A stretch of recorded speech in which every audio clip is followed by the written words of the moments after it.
Hello students, welcome to our YouTube channel School of Excellence. My name is Namita Tripathi and today we are going to study class 10 science chapter chemistry of non-metals. So let's start the topic. Topic को start करते हैं। तो chemistry of non metals में हमने आज क्या क्या पढ़ना है ये हम देखते हैं। केमिस्ट्री ऑफ नॉन मेटल्स में हम सबसे पहले उसका इंट्रोडक्शन देखने वाले हैं, फिर नॉन मेटल्स के बारे में डेफिनेशंस, फिर नॉन मेटल्स की डिस्कवरी कहाँ से हुई थी और मॉडर्न पीरियड टेबल में इसका पोजीशन कहाँ पर है वो देखेंगे। मेटलॉइड्स के बारे में भी हम पढ़ने वाले हैं। फिर उसके बाद हम नॉन मेटल्स की प्रॉपर्टीज पढ़ेंगे। प्रॉपर्टीज में हमारा दो टॉपिक है, फिजिकल प्रॉपर्टी और केमिकल प्रॉपर्टी। ठीक है, फिजिकल प्रॉपर्टी और केमिकल प्रॉपर्टी पढ़ने के बाद हम कुछ नॉन मेटल्स को ब्रीफली समझेंगे, जैसे कि हाइड्रोजन, ऑक्सीजन, नाइट्रोजन। उसके बाद हम क्वेश्चन आंसर्स को पढ़ेंगे। क्वेश्चन आंसर सीरीज में हम देखेंगे कि किस टाइप के क्वेश्चंस हमारे एग्जाम में आते हैं, एग्जाम का पैटर्न क्या है और किस टॉपिक से किस टाइप के क्वेश्चंस बनते हैं, ये भी हम देखेंगे अपने टॉपिक्स को पढ़ते पढ़ते। बीच में भी मैं आपको बताऊंगी कि किस टॉपिक से कैसे कैसे क्वेश्चंस बन रहे हैं। मैं ये समझाते समझाते बीच में आपको बताते चलूंगी। ठीक है, so let's start the topic. Introduction last class में हमने मेटल्स के बारे में पढ़ा था। मेटल्स को जब मैंने क्लासिफाई किया था तो मैंने देखा था कि जो प्योर सब्सटेंस है वो दो पार्ट में क्लासिफाई हुआ था। ठीक है, एलिमेंट्स और कंपाउंड्स में। ठीक है, एलिमेंट्स और कंपाउंड्स में।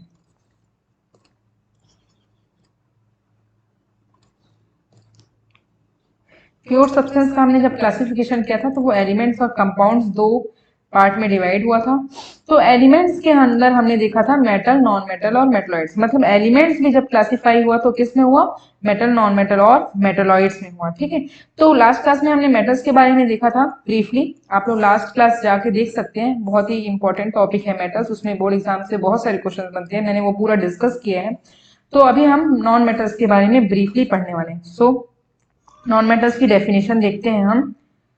Non metals a chemical substance that lacks properties of metal and is capable of forming ion, acid, oxide and stable hydrogen compound are said to be as non-metal।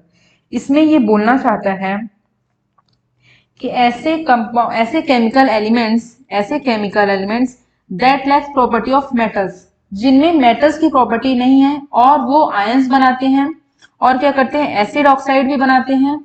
ठीक है, मतलब non metal क्या form कर रहा है, acid oxide, और stable hydrogen compounds भी बनाते हैं। ऐसे एलिमेंट्स को हम क्या बोलते हैं, नॉन मेटल्स बोलते हैं।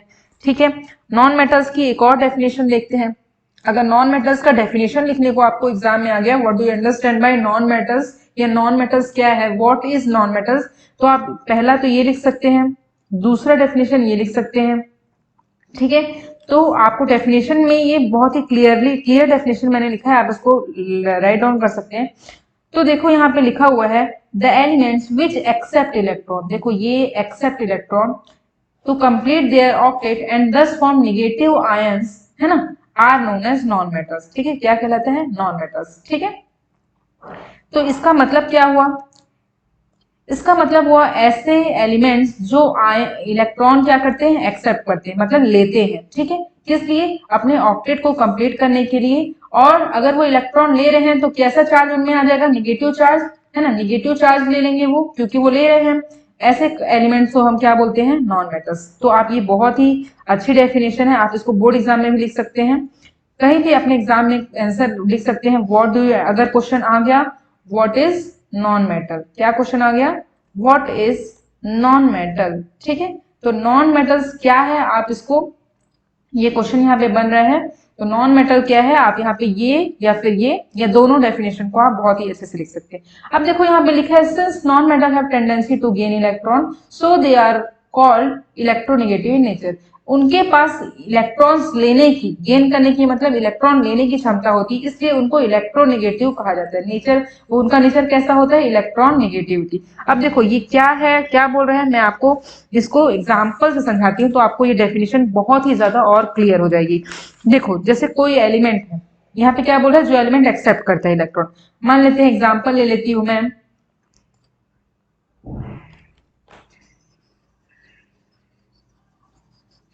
If I am taking example, कोई एग्जाम्पल ले लेती हूँ, कौन सा एग्जाम्पल, चलो क्लोरीन लेते हैं। ठीक है, क्लोरीन को हम Cl बोलते हैं, इसका एटॉमिक नंबर 17 होता है। मैं आपको साथ साथ में सब चीज बताते चलूंगी, तो आप बहुत ही ध्यान से देखना। क्लोरीन का एटॉमिक नंबर 17 होता है। ठीक है, इसका अगर मैं इलेक्ट्रॉनिक कॉन्फ़िगरेशन देखूं तो 2, 8 और 7 होगा। अब आप बोलेंगे इलेक्ट्रॉनिक कॉन्फ़िगरेशन क्या है, तो मैंने एटॉमिक स्ट्रक्चर एक चैप्टर पढ़ाया है, और मैंने मैंने एक चैप्टर पढ़ा है मेटल और उसका क्लासिफिकेशन, उसमें मैंने ये सारी चीजें इलेक्ट्रॉनिक कॉन्फ़िगरेशन वाला बताया है। आप पीछे जाके मेरे वीडियोस देखेंगे, तो अगर आप कंटिन्यूअसली मेरे वीडियोस देख रहे हैं तो आपको ये सारी चीजें क्लियर हो रही है, क्योंकि मैं बहुत ही बेसिक और स्टार्टिंग से समझा रही हूँ। तो 1, 2, 3 जितनी भी वीडियोस मैंने डाली हैं आप उसको देखिए, तो ये सब चीजें इलेक्ट्रॉनिक कॉन्फ़िगरेशन क्या होता है ये बहुत ही अच्छे से आपको समझ में आ जाएगा। ठीक है, तो क्लोरीन का इलेक्ट्रॉनिक कॉन्फ़िगरेशन है 287। ठीक है, और हम जानते हैं इलेक्ट्रॉनिक कॉन्फ़िगरेशन में ऑक्टेट किस तरीके से होते हैं, 2, 8, देन 8, फिर 18, फिर 18, फिर 32। ठीक है, फिर 32। तो इस तरीके से अगर मैं देखूं तो यहाँ पे होना चाहिए 2, 8 और 8, है ना। अब यहाँ पे 7 है ना। तो ये अपना 7, ये अपना सॉरी ये अपना 7 इलेक्ट्रॉन देने के बजाय एक इलेक्ट्रॉन 7 इलेक्ट्रॉन देने की जगह एक इलेक्ट्रॉन लेना पसंद करेगा, है ना। अपने ऑक्टेट को 8 बनाने के लिए एक इलेक्ट्रॉन लेना पसंद करेगा। तो इसको हम कैसे लिख सकते हैं, देखो ये यहाँ पे क्या करेगा, 1 इलेक्ट्रॉन क्या करेगा, लेगा। ठीक है, किसी भी एलिमेंट से जिसके पास एक इलेक्ट्रॉन एक्स्ट्रा है उससे क्या करेगा, ये अपना एक इलेक्ट्रॉन लेगा। ठीक है, और जब ये एक इलेक्ट्रॉन अपना ले लेगा तो क्या बना लेगा, इसके ऑक्टेट्स कैसे हो जाएंगे, 2, 8, 8 कंप्लीट हो जाएंगे। अब ये कैसा हो जाएगा, स्टेबल हो जाएगा, है ना। अभी तक अनस्टेबल था क्योंकि इसके ऑक्टेट्स कंप्लीट नहीं थे। ठीक है, एक और एग्जांपल लेते हैं नाइट्रोजन, किसका, नाइट्रोजन का। ठीक है, अब नाइट्रोजन का एग्जांपल लेते हैं हम। नाइट्रोजन का एटॉमिक नंबर क्या होता है, 7 होता है। ठीक है, तो इसका इलेक्ट्रॉनिक कॉन्फ़िगरेशन क्या हो जाएगा, 2 और 5 हो जाएगा। ठीक, तो ये 2 और 5 होगा, और हमको हमारा ऑक्टेट कैसा होना चाहिए, 2, 8, 8 होना चाहिए। ठीक है, अब ये क्या करेगा, 3 इलेक्ट्रॉन्स लेगा। ठीक है, इसका ऑक्टेट कंप्लीट हो जाएगा, 2 और 8 बन जाएगा ये। अब ये कैसा हो जाएगा, स्टेबल कंपाउंड हो जाएगा। कैसा हो जाएगा, स्टेबल कंपाउंड। देखो यहाँ पे लिखा था and form stable hydrogen compound, तो अभी ये कैसा कंपाउंड हो जाएगा, स्टेबल कंपाउंड हो जाएगा। ठीक है, तो ऐसे अभी आपको 2 एग्जांपल मैंने दिया, पहला एग्जांपल क्लोरीन का, दूसरा एग्जांपल नाइट्रोजन का। ठीक है, तो ऐसे एलिमेंट्स, अब ये क्लोरीन और नाइट्रोजन को अगर मैं अलग से देखूं, क्लोरीन और नाइट्रोजन को अलग से देखो तो ये कैसे एलिमेंट्स हैं, तो ऐसे एलिमेंट्स जो इलेक्ट्रॉन लेते हैं, एक्सेप्ट करना मतलब लेते हैं अपने ऑक्टेट को कंप्लीट करने के लिए, मतलब 7 था तो ये 8 होना चाहिए आउटर मोस्ट में, तो ऑक्टेट को कंप्लीट करने के लिए जो इलेक्ट्रॉन लेते हैं, ऐसे इलेक्ट्रॉन्स को हम, ऐसे एलिमेंट्स को हम क्या बोलते हैं, नॉन मेटल्स बोलते हैं। ठीक है, अब इन्होंने लिया है इसलिए इनके इनके ऊपर निगेटिव चार्ज आ जाएगा। समझ में आई बात। ठीक है, अब हम नेक्स्ट स्लाइड की तरफ चलते हैं, position of non metals in the periodic table. ठीक है, अब नॉन मेटल्स जो होते हैं, अच्छा एक और चीज देख लो यहाँ पे, अब हमने यहाँ पे पढ़ा था non metals have tendency to gain electrons so they are electronegative in nature. ठीक है, समझ में आई बात। तो यहाँ पे देखो इलेक्ट्रोनेगेटिव नेचर क्यों है यहाँ पे इसका, क्योंकि ये इलेक्ट्रॉन ले रहे हैं। तो इलेक्ट्रॉन में लेने के बाद निगेटिव चार्ज आता है, तो इलेक्ट्रो मतलब इलेक्ट्रॉन्स, ठीक है, और निगेटिव मतलब तो निगेटिव, इसलिए ये इलेक्ट्रॉन्स लेते हैं, इसलिए इलेक्ट्रॉन नेगेटिव कहलाते हैं। ठीक है, moving to next slide, position of non metals in the periodic tables. ठीक है, non metals except hydrogen are found between group 14 to 18 in the periodic table, which means that they have 4 to 8 electrons in their outermost shell। अब क्या बोल रहे हैं, non metals except hydrogen, देखो यहाँ पे मैं हाईलाइट करती हूँ, एक्सेप्ट हाइड्रोजन मतलब हाइड्रोजन की बात नहीं कर रहा है, हाइड्रोजन को छोड़ के। ठीक है, ऐसे नॉन मेटल्स जो ग्रुप 14 to 18, ग्रुप मतलब पीरियोडिक टेबल में जो ग्रुप्स होते हैं 1 से 18 तक, उसमें जो 14 से 18 है ना ग्रुप के बीच में पाए जाते हैं, इसका मतलब 4 से 8 इलेक्ट्रॉन्स उनके आउटर मोस्ट शेल में होते हैं। ऐसे नॉन मेटल्स क्या करते हैं, ग्रुप वहां पे पोजीशन रहता है। मतलब नॉन, अगर मैं पीरियोडिक टेबल आपको दिखाऊं तो नॉन मेटल्स क्या है, राइट साइड में पाए जाते हैं। अब देखो मैं यहाँ पे दिखाती हूँ आपको पीरियोडिक टेबल। देखो ये है हमारा, अगर मैं हाईलाइट करती हूँ, ठीक है, हाईलाइटर से अगर मैं हाईलाइट करती हूँ, इसमें तो पता नहीं चला, कलर चेंज कर लेते हैं हाईलाइटर का। बताओ कौन सा कलर है?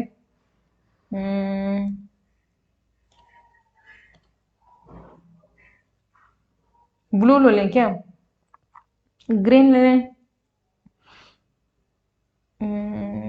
चलो लाइट ब्लू लेते हैं, देखते हैं दिखता है कि हाँ दिख रहा है। हाँ ठीक है, चलो इरेज कर देते हैं। तो ये क्या बोल रहा है, नॉन मेटल्स जो है राइट साइड में पीरियोडिक टेबल में पाए जाते हैं, ठीक है। तो राइट साइड तो आपका यही हो गया है ना, ये साइड राइट है। कैसा साइड है ये राइट साइड, ये लेफ्ट साइड है ना, ये राइट साइड है, राइट हैंड है ना, ये राइट साइड हो गया आपका। तो नॉन मेटल्स कहाँ पाए जाते हैं, right side of the periodic table. अब क्या बोल रहा है ये, ग्रुप 14 से लेके 18 तक। तो मैंने आपको बताया, देखो अगर देखें हम, ग्रुप 1 ये है, ग्रुप 2 ये है, वेट कलर चेंज कर देती हूँ। ग्रुप 1 ये है, ठीक, ग्रुप 2 ये है, 3 4 5 6 7 8 9 10 11 12 13 14 15 16 17 18, ये टोटल 18 ग्रुप्स हो गए हमारे। तो क्या बोल रहे हैं, नॉन मेटल्स 14 से लेके 18 ग्रुप तक होता है, ठीक है। मतलब अगर ये लेफ्ट साइड हो गया और ये राइट साइड हो गया, है ना, तो नॉन मेटल्स लेफ्ट साइड में पाया जाता है, ठीक है। और ग्रुप 14 से लेके 18 तक पाया जाता है। अब हम देख लेते हैं कि नॉन मेटल्स कहाँ कहाँ पाया जाता है, ठीक है।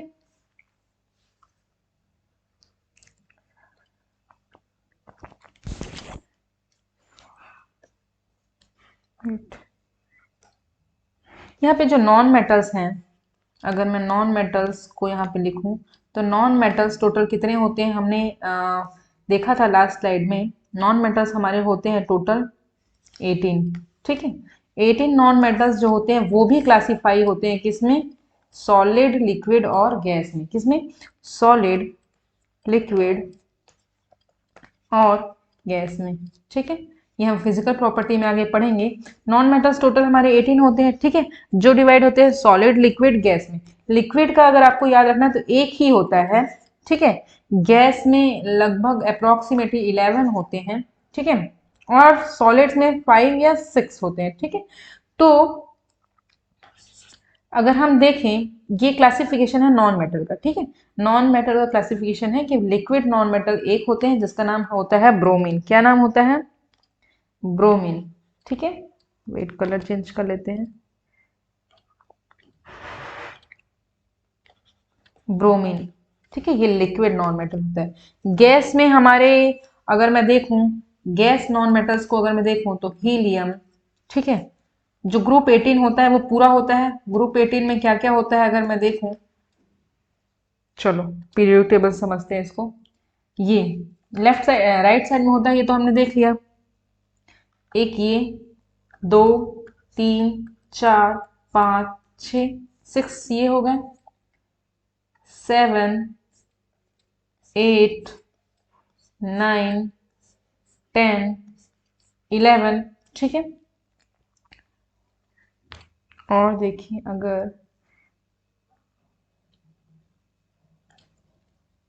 12 13 14 15 16 17, और एक हाइड्रोजन को अगर देख लूं मैं तो 18 हो गया, ठीक है।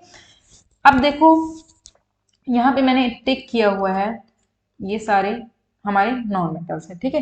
18 नॉन मेटल्स की पोजीशन आपको पता चल गई, carbon, nitrogen, phosphorus, oxygen, sulphur, selenium, fluorine, chlorine, bromine, iodine, astatine, helium, neon, argon, krypton, xenon, radon, ठीक है। तो ग्रुप 18 पूरा इस तरीके से ये हमारे नॉन मेटल्स हो गए, ठीक है। अब नॉन मेटल्स में भी क्लासिफिकेशन है। सॉलिड नॉन मेटल्स अगर मैं देखूं तो 5 से 6 है, लिक्विड नॉन मेटल और ये गैस नॉन मेटल्स, ठीक है। तो अगर मैं नेक्स्ट स्लाइड में देखूं तो नॉन मेटल्स को ही, ये नॉन मेटल्स है, क्या है, नॉन मेटल्स को अगर मैं यहाँ पे अलग से मैंने कट करके लगाया हुआ है ताकि आप लोग को और अच्छे समझ में आए, हाईलाइटेड से हाईलाइट कर देती हूँ मैं। ये हमारा नॉन मेटल्स है, ठीक है। Helium, neon, argon, krypton, xenon, radon, ठीक है। काउंट कर लो, फ्लोरीन, क्लोरीन, ब्रोमीन, ठीक है। Wait, oxygen, sulphur, selenium, nitrogen, phosphorus, carbon, ठीक है। ये हमारे नॉन मेटल्स हैं। अगर नॉन मेटल्स की ये पोजीशन है जो यहाँ पे बताई गई है, ठीक है। तो आप लोग को सबसे पहले तो ये याद होना चाहिए कि टोटल 18 नॉन मेटल्स होते हैं, जिसमें से उनके नाम पता होने चाहिए। सबसे पहले 14th ग्रुप में अगर मैं देखूं तो कार्बन, 15th ग्रुप में 2 है, नाइट्रोजन और फॉस्फोरस, 16th ग्रुप में 3 है, ऑक्सीजन, सल्फर। तो 1 2 3 4 ऐसे आप लोग याद कर सकते हो, ठीक है, ठीक है। और फिर यहाँ पे ये सारे इसके नॉन मेटल्स के नाम हैं, तो एक बार आप लोग देख लो इसको, नॉन मेटल्स की पोजीशन क्या है पे। सबसे पहले तो लेफ्ट साइड में होता है, टोटल नंबर उसके 18 होते हैं, और ये कार्बन, नाइट्रोजन, ऑक्सीजन। तो आप लोग एक कॉपी में लिख लेना नॉन मेटल्स के नाम, ठीक है। अब नॉन मेटल्स भी 3 पार्ट्स में डिवाइड होता है, मैंने आपको बताया, सॉलिड, लिक्विड और गैस। तो solid non metal 5 to 6, liquid 1, और गैस जो है वो 11, ठीक है। अभी आगे हम ब्रीफली इसको पढ़ेंगे, ठीक है। अगर मैं और क्लासिफाई करके आपको बताऊं तो मैं यहाँ लिख भी सकती हूँ, सॉलिड नॉन मेटल्स के नीचे उसके नाम लिख सकते हैं, ठीक है। वेट, सॉलिड नॉन मेटल्स के नीचे अगर मैं नाम लिखूं तो कार्बन, ठीक है, iodine, phosphorus, sulphur, silicon, selenium, ये क्या हो जाएंगे, लिक्विड नॉन मेटल। पूरा नाम लिख दूं क्या, पूरा नाम लिख लोगे या लिख दूं? चलो ठीक है, मैं बोल रही हूँ पर मैं लिख भी देती हूँ, इसको रब कर देती हूँ।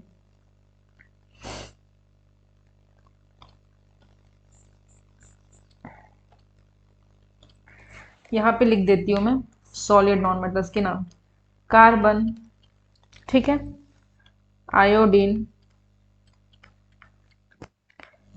फॉस्फोरस, ठीक है, सल्फर, सिलिकॉन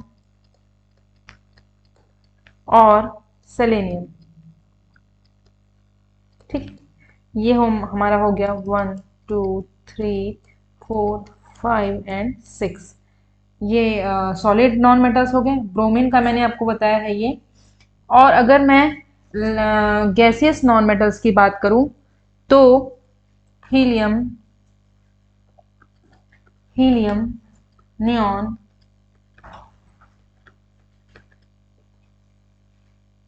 आर्गन, क्रिप्टॉन,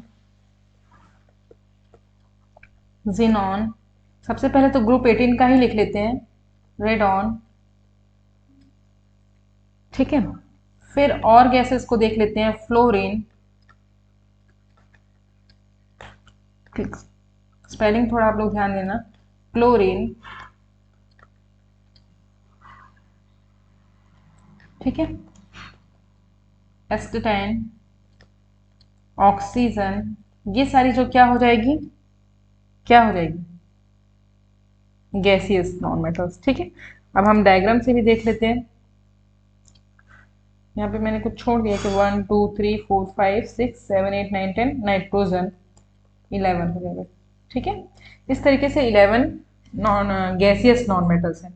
तो आप ये नंबर्स भी याद कर सकते हो। ये बहुत ही नॉन मेटल्स की पोजीशन बता रही हूँ मैं, नॉन मेटल्स कितने टाइप्स के हैं, सॉलिड, लिक्विड, गैस, और सॉलिड नॉन मेटल्स कितने हैं, लिक्विड नॉन मेटल्स कितने हैं, और गैसियस नॉन मेटल्स कितने हैं, ये हम समझ रहे हैं यहाँ पे, ठीक है। तो इतना कंफ्यूज होने की जरूरत नहीं है। सबसे पहले नॉन मेटल्स कितने टाइप्स के, 18, सॉलिड कितने, 6, लिक्विड 1 और गैसेस 11। अब उसके नाम याद कर लो। तो नॉर्मल सी बात है, पीरियोडिक टेबल में उसका पोजीशन देख लो, मैंने टिक किया है यहाँ पे, ठीक है, 1 2 3 4 5 ऐसा करके, ठीक है। अब हम नेक्स्ट, यहाँ पे भी मैंने आपको अलग से क्लिप को एक पेस्ट कर दिया है ताकि आप लोग को समझने में आसानी हो जाए, ठीक है। अब हम नेक्स्ट देखते हैं मेटालॉइड्स, क्या पढ़ते हैं, मेटालॉइड्स, ठीक है।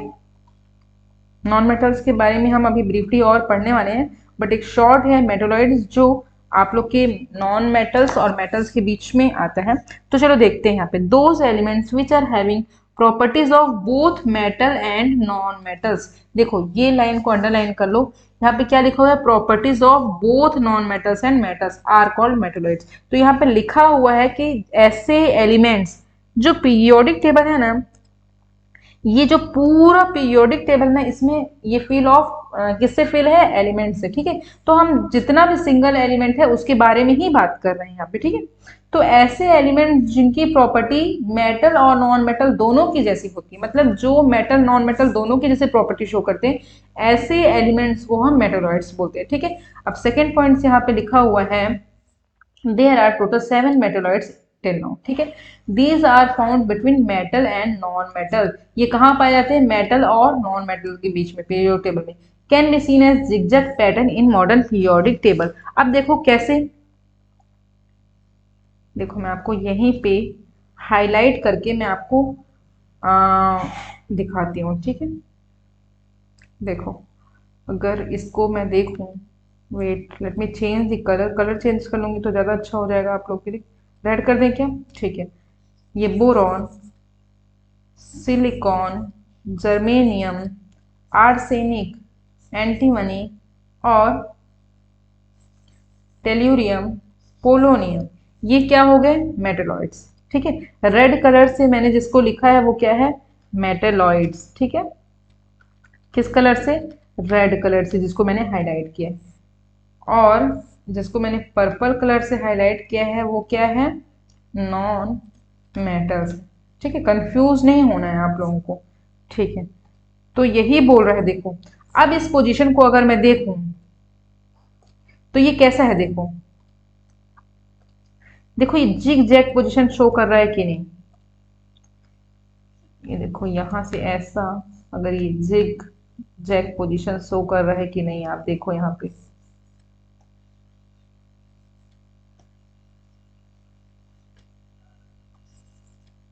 ठीक है। तो ये ऐसा शो कर रहा है, देखो ऐसा, फिर ऐसा, फिर ऐसा, फिर ऐसा, फिर ऐसा। तो जो ये पोजीशन है ऐसा, है ना, इसी को जिगजैग पोजीशन बोलते हैं। और ये मेटलॉइड्स जो है वो मेटल और नॉन मेटल के बीच में आता है। जैसे मैं आप लोग को एक और पीरियोडिक टेबल दिखाऊं, तो इधर वाले सारे पोर्शन तो हमारे क्या हो जाएंगे, ध्यान से देखो, इधर वाले सारे पोर्शन तो हमारे मेटल्स हो जाएंगे, ठीक है, इतना। उसके बाद इधर से अगर हम देखें तो नॉन मेटल्स हो जाएंगे, ठीक है। अब जो ये बीच में बचता है,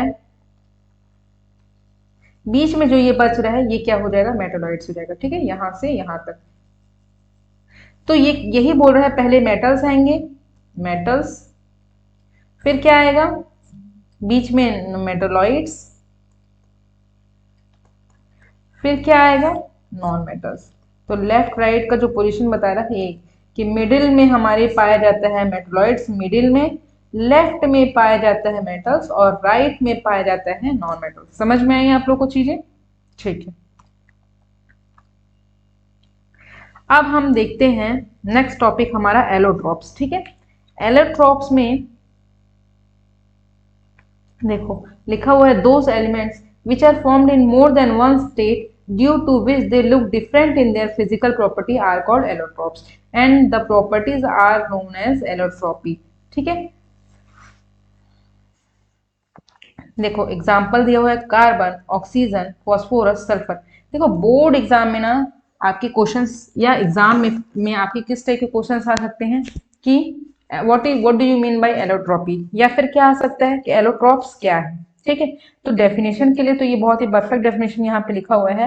मैं आप लोग को बताऊँ, ऐसे एलिमेंट्स जो एक से ज्यादा स्टेट में होते हैं, ठीक है, मतलब, और उनकी फिजिकल प्रॉपर्टी में वो कैसे दिखते हैं, डिफरेंट दिखते हैं, बट उनकी केमिकल प्रॉपर्टी सेम होती है, फिजिकल प्रॉपर्टी में वो डिफरेंट दिखते हैं।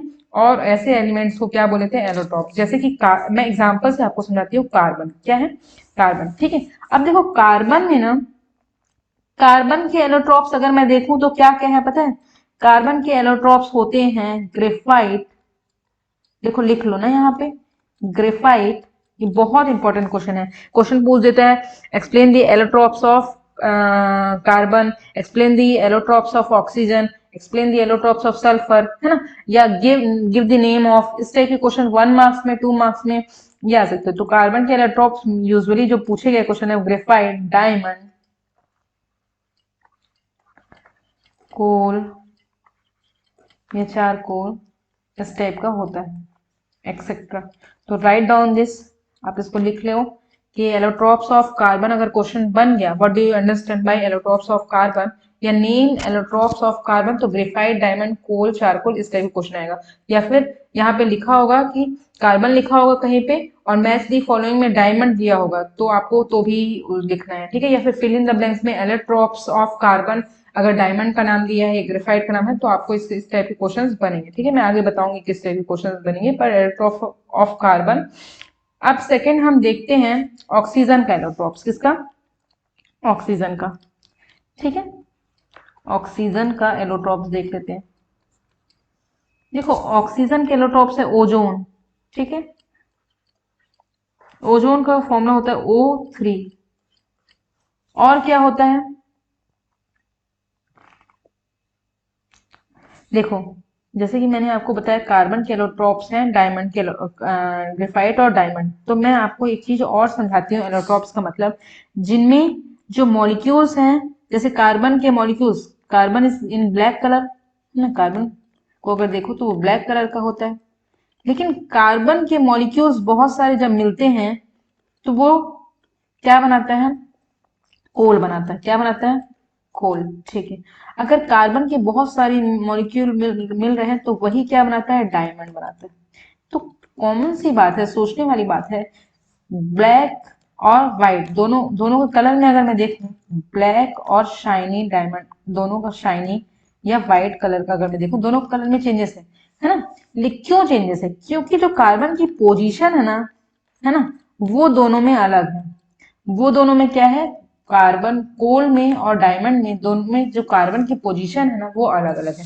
मतलब इस वजह से, मतलब कार्बन की पोजीशन की वजह से डायमंड, मान लो कार्बन की पोजीशन ऐसी होगी, ठीक है, डायमंड में, और कार्बन की पोजीशन स्ट्रेट सेट अगर होगी कोल में, तो इस पोजीशन में, अरेंजमेंट में, है ना, इस पोजीशन की वजह से ही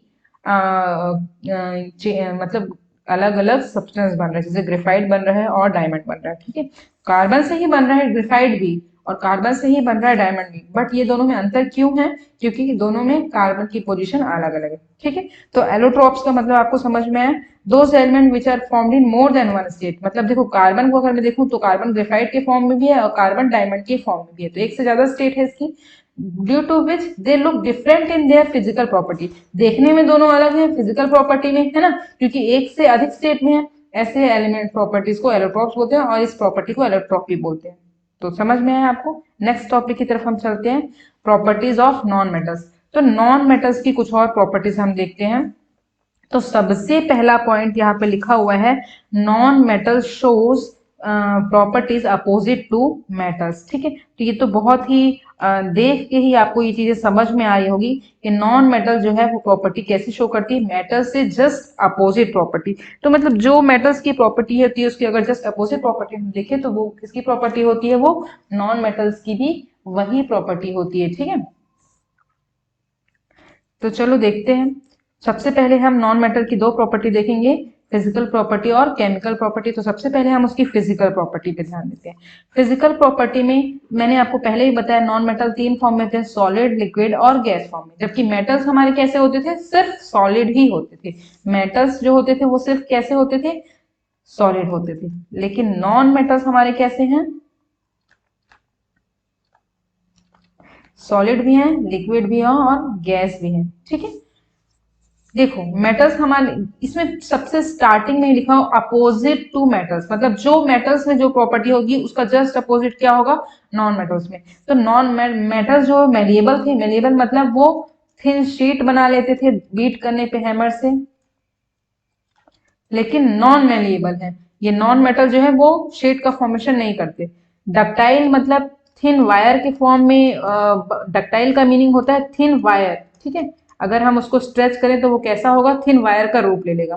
लेकिन नॉन मेटल्स ऐसा नहीं होते, they are brittle and fragile. अब देखो ब्रिटल एंड फ्रेजाइल में जो प्रॉपर्टी बता रहे हैं नॉन मेटल का, ठीक है, इसमें इसका मतलब होता है कि उसको इजिली रोलिंग उसको इजिली रोल कर देना, मतलब फोल्ड करना, या फ्रिजाइल मतलब उसको इजिली रोल कर लेना, ढाल देना, या माउल्ड करना मतलब किसी शेप में उसको ढालना, ठीक है, या फिर उसको इजिली दबा लेना, ये सब मतलब प्रॉपर्टीज नहीं पाई जाती है, इसलिए इसको क्या बोलते हैं, ब्रिटल। ब्रिटल मतलब हार्ड होता है और ये इजिली टूट जाता है। जैसे अगर इसको हम तोड़ हैमर से बीट करें तो ये टूट जाएगा, है ना, शीट का फॉर्म नहीं लेगा।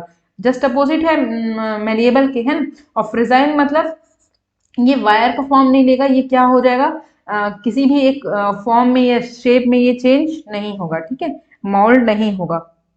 अब देखो फोर्थ पॉइंट है bad conductor of electricity except and heat, यहाँ पे एक्सेप्ट लिखना था, एक्सेप्ट ग्रेफाइट, ठीक है, तो मैं हाईलाइट कर देती हूँ इसको, ओह सॉरी,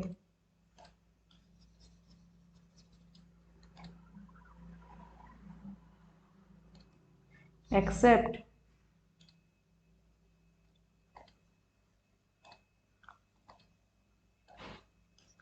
एक्सेप्ट ग्रेफाइट, मतलब ग्रेफाइट एक ऐसा नॉन मेटल है जो good conductor of heat and electricity. ये बहुत ही इंपॉर्टेंट क्वेश्चन है, आपके एग्जाम में भी आ सकता है। जैसे कि विच कैसा क्वेश्चन आएगा,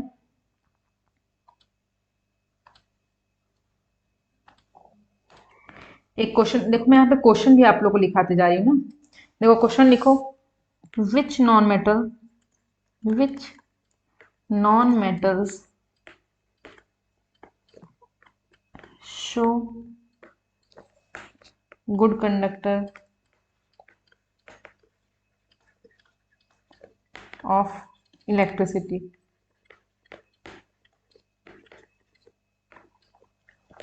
तो आंसर आपका आएगा ग्रेफाइट, ठीक है।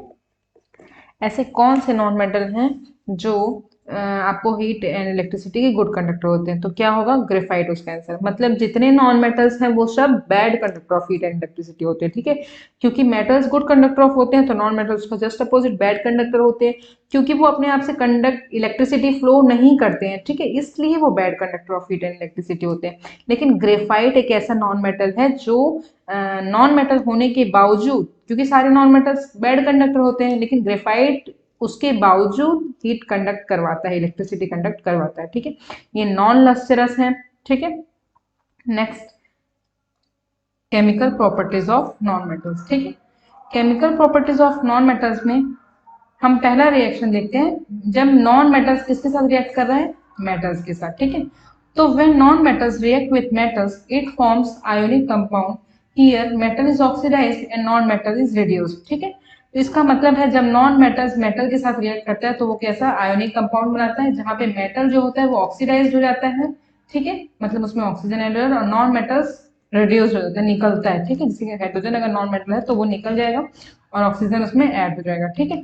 अब हम जब तक इसको एग्जाम्पल के थ्रू नहीं समझेंगे तो हमें समझ नहीं आएगा, तो देखते हैं एग्जाम्पल के थ्रू देखते हैं हम।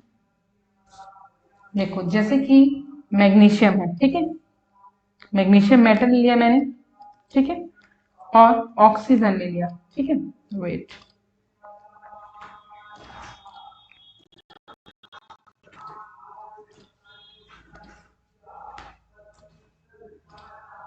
जैसे कि मैग्नीशियम मेटल है, ठीक है, सॉलिड फॉर्म में, इसका 2 मॉलिक्यूल्स ले लेते हैं, और oxygen metal, oxygen non metal, ठीक है, ये गैसियस फॉर्म में है ना। तो अगर मैं इसका रिएक्शन करवाऊं तो 2MgO मैग्नीशियम ऑक्साइड फॉर्म होगा, क्या होगा, मैग्नीशियम ऑक्साइड, मैग्नीशियम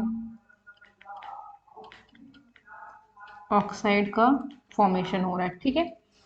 समझ में आई बात। अगर मैं दूसरा एग्जांपल लूं,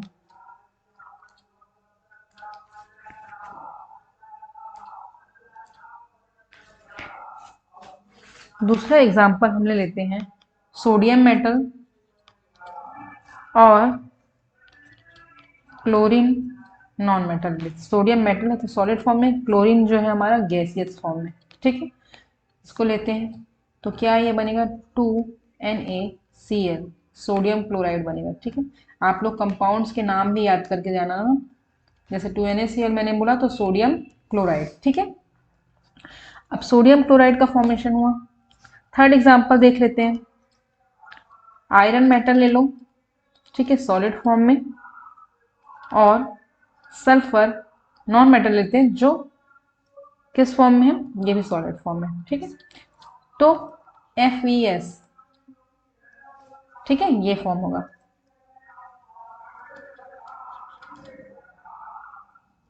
ठीक है,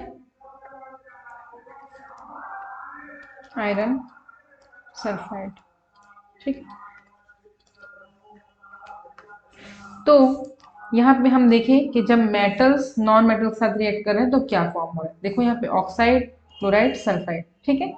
तो नेक्स्ट टॉपिक पे हम चलते हैं। जब नॉन मेटल रिएक्ट कर रहा है किसके साथ, नॉन मेटल के साथ, ठीक है। इसको आप लोग राइट डाउन कर सकते हो इस एग्जाम्पल्स को, ठीक है। जब नॉन मेटल किसके साथ रिएक्ट कर रहा है, खुद नॉन मेटल के साथ ही रिएक्ट कर रहा है। तो मैं आपको एग्जाम्पल से समझाती हूँ। जैसे कि मान लो कार्बन नॉन मेटल है, ये सॉलिड फॉर्म में है। एस लिख रही हूँ अगर मैं सॉलिड, जी लिख रही हूँ तो गैसेस फॉर्म में, एल लिख रही हूँ तो लिक्विड फॉर्म में, ठीक है। ये किसके साथ, क्लोरीन, क्लोरीन नॉन मेटल है जो किस फॉर्म में है, गैस फॉर्म में, क्लोरीन गैस होती है। तो ये क्या बनेगा, CCl4 लिक्विड फॉर्म में, जो क्या बना लेगा, कार्बन टेट्राक्लोराइड बनाएगा, ठीक है। कार्बन टेट्राक्लोराइड का फॉर्म। थोड़ी बहुत जो आवाज आ रही है इंटरप्शन से, इसके लिए सॉरी, बट आप लोग कोशिश करिए कि इस पे ध्यान दीजिए, बाकी आवाज का तो कुछ कर नहीं सकते हैं, ठीक है। सेकेंड एग्जांपल हम लेते हैं, carbon gas plus oxygen, carbon solid है, ऑक्सीजन गैस ले लेते हैं, तो क्या फॉर्म होगा, CO2। क्या बन रहा है, CO2, कार्बन डाइऑक्साइड जो गैस है, ठीक है। तो कार्बन डाई ऑक्साइड, ठीक है, ठीक है, ठीक है। चलो नेक्स्ट हमने अभी यहाँ पे देखा किसका रिएक्शन किससे हो रहा था, reaction between non metal and non, ठीक है। पहले हमने क्या देखा था, reaction between metal and non metal. अब हम क्या देखेंगे, reaction between nature of oxides of non metals, ठीक है। अब ऑक्साइड्स ऑफ नॉन मेटल्स, देखो मैंने फर्स्ट स्लाइड में अगर मैं देखूं तो मैंने आपको एक चीज बताई थी,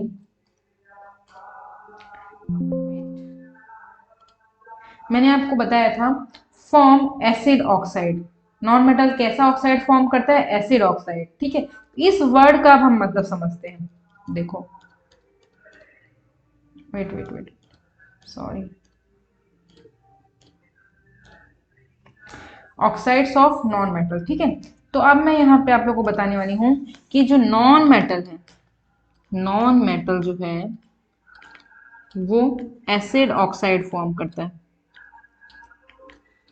ठीक है।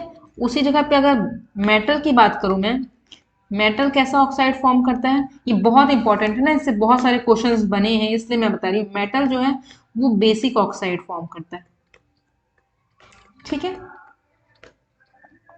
तो इस चीज का ध्यान, नॉन मेटल जो है वो एसिड ऑक्साइड का फॉर्मेशन करता है और मेटल जो है वो बेसिक ऑक्साइड का फॉर्मेशन करता है, ठीक है। तो देखो इसको हम चलो स्टार्ट करते हैं। सल्फर रिएक्ट विथ ऑक्सीजन, ठीक है, sulphur react with oxygen to form sulphur dioxide and the solution of sulphur dioxide are acidic, ठीक है। कैसे, अब देखती हूँ, मैं आपको समझाती हूँ। देखो sulphur react with oxygen to form sulphur dioxide, ठीक है, ये बना सल्फर डाइऑक्साइड। अब सल्फर डाइऑक्साइड को अगर मैं H2O या वाटर के साथ रिएक्शन करूं तो ये क्या बनेगा, H2SO3 सल्फ्यूरस एसिड बनेगा। क्या बनेगा, सल्फ्यूरस एसिड, ठीक है।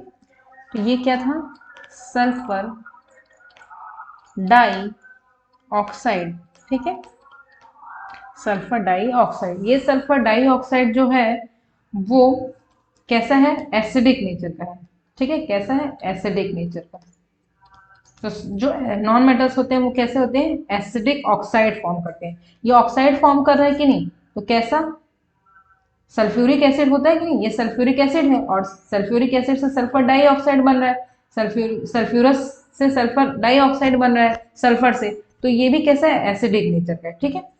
Wait wait wait wait, sorry sorry sorry. Similarly, the solution of most non-metal oxides in water are acidic.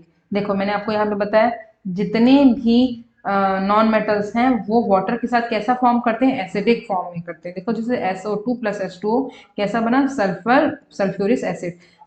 But not all non metals are acidic, पर सारे नॉन मेटल्स एसिडिक नहीं होते, ये भी आपको ध्यान रखना है। जैसे कि water is an oxide of hydrogen. Water किसका है, वाटर मतलब अगर मैं देखूं तो वाटर का फॉर्मूला क्या होता है, H2O होता है कि नहीं होता है। मतलब ये किससे किससे बना था, हाइड्रोजन और ऑक्सीजन से मिलके बना होता है कि नहीं होता है। पर जो वाटर है वो कैसा होता है, उसका न्यूट्रल होता है, क्या होता है, एसिडिक नहीं होता, कैसा होता है, न्यूट्रल होता है, ठीक है। जैसे कि सारे नॉन मेटल्स जो होते हैं वो एसिडिक होते हैं, है ना। नॉन मेटल्स कैसे होते हैं, एसिडिक ऑक्साइड फॉर्म करते हैं, पर जो वाटर है ये भी नॉन मेटल से मिलके बना है ना, हाइड्रोजन और ऑक्सीजन से, पर ये कैसा है, न्यूट्रल। इसका पीएच क्या होता है, 7।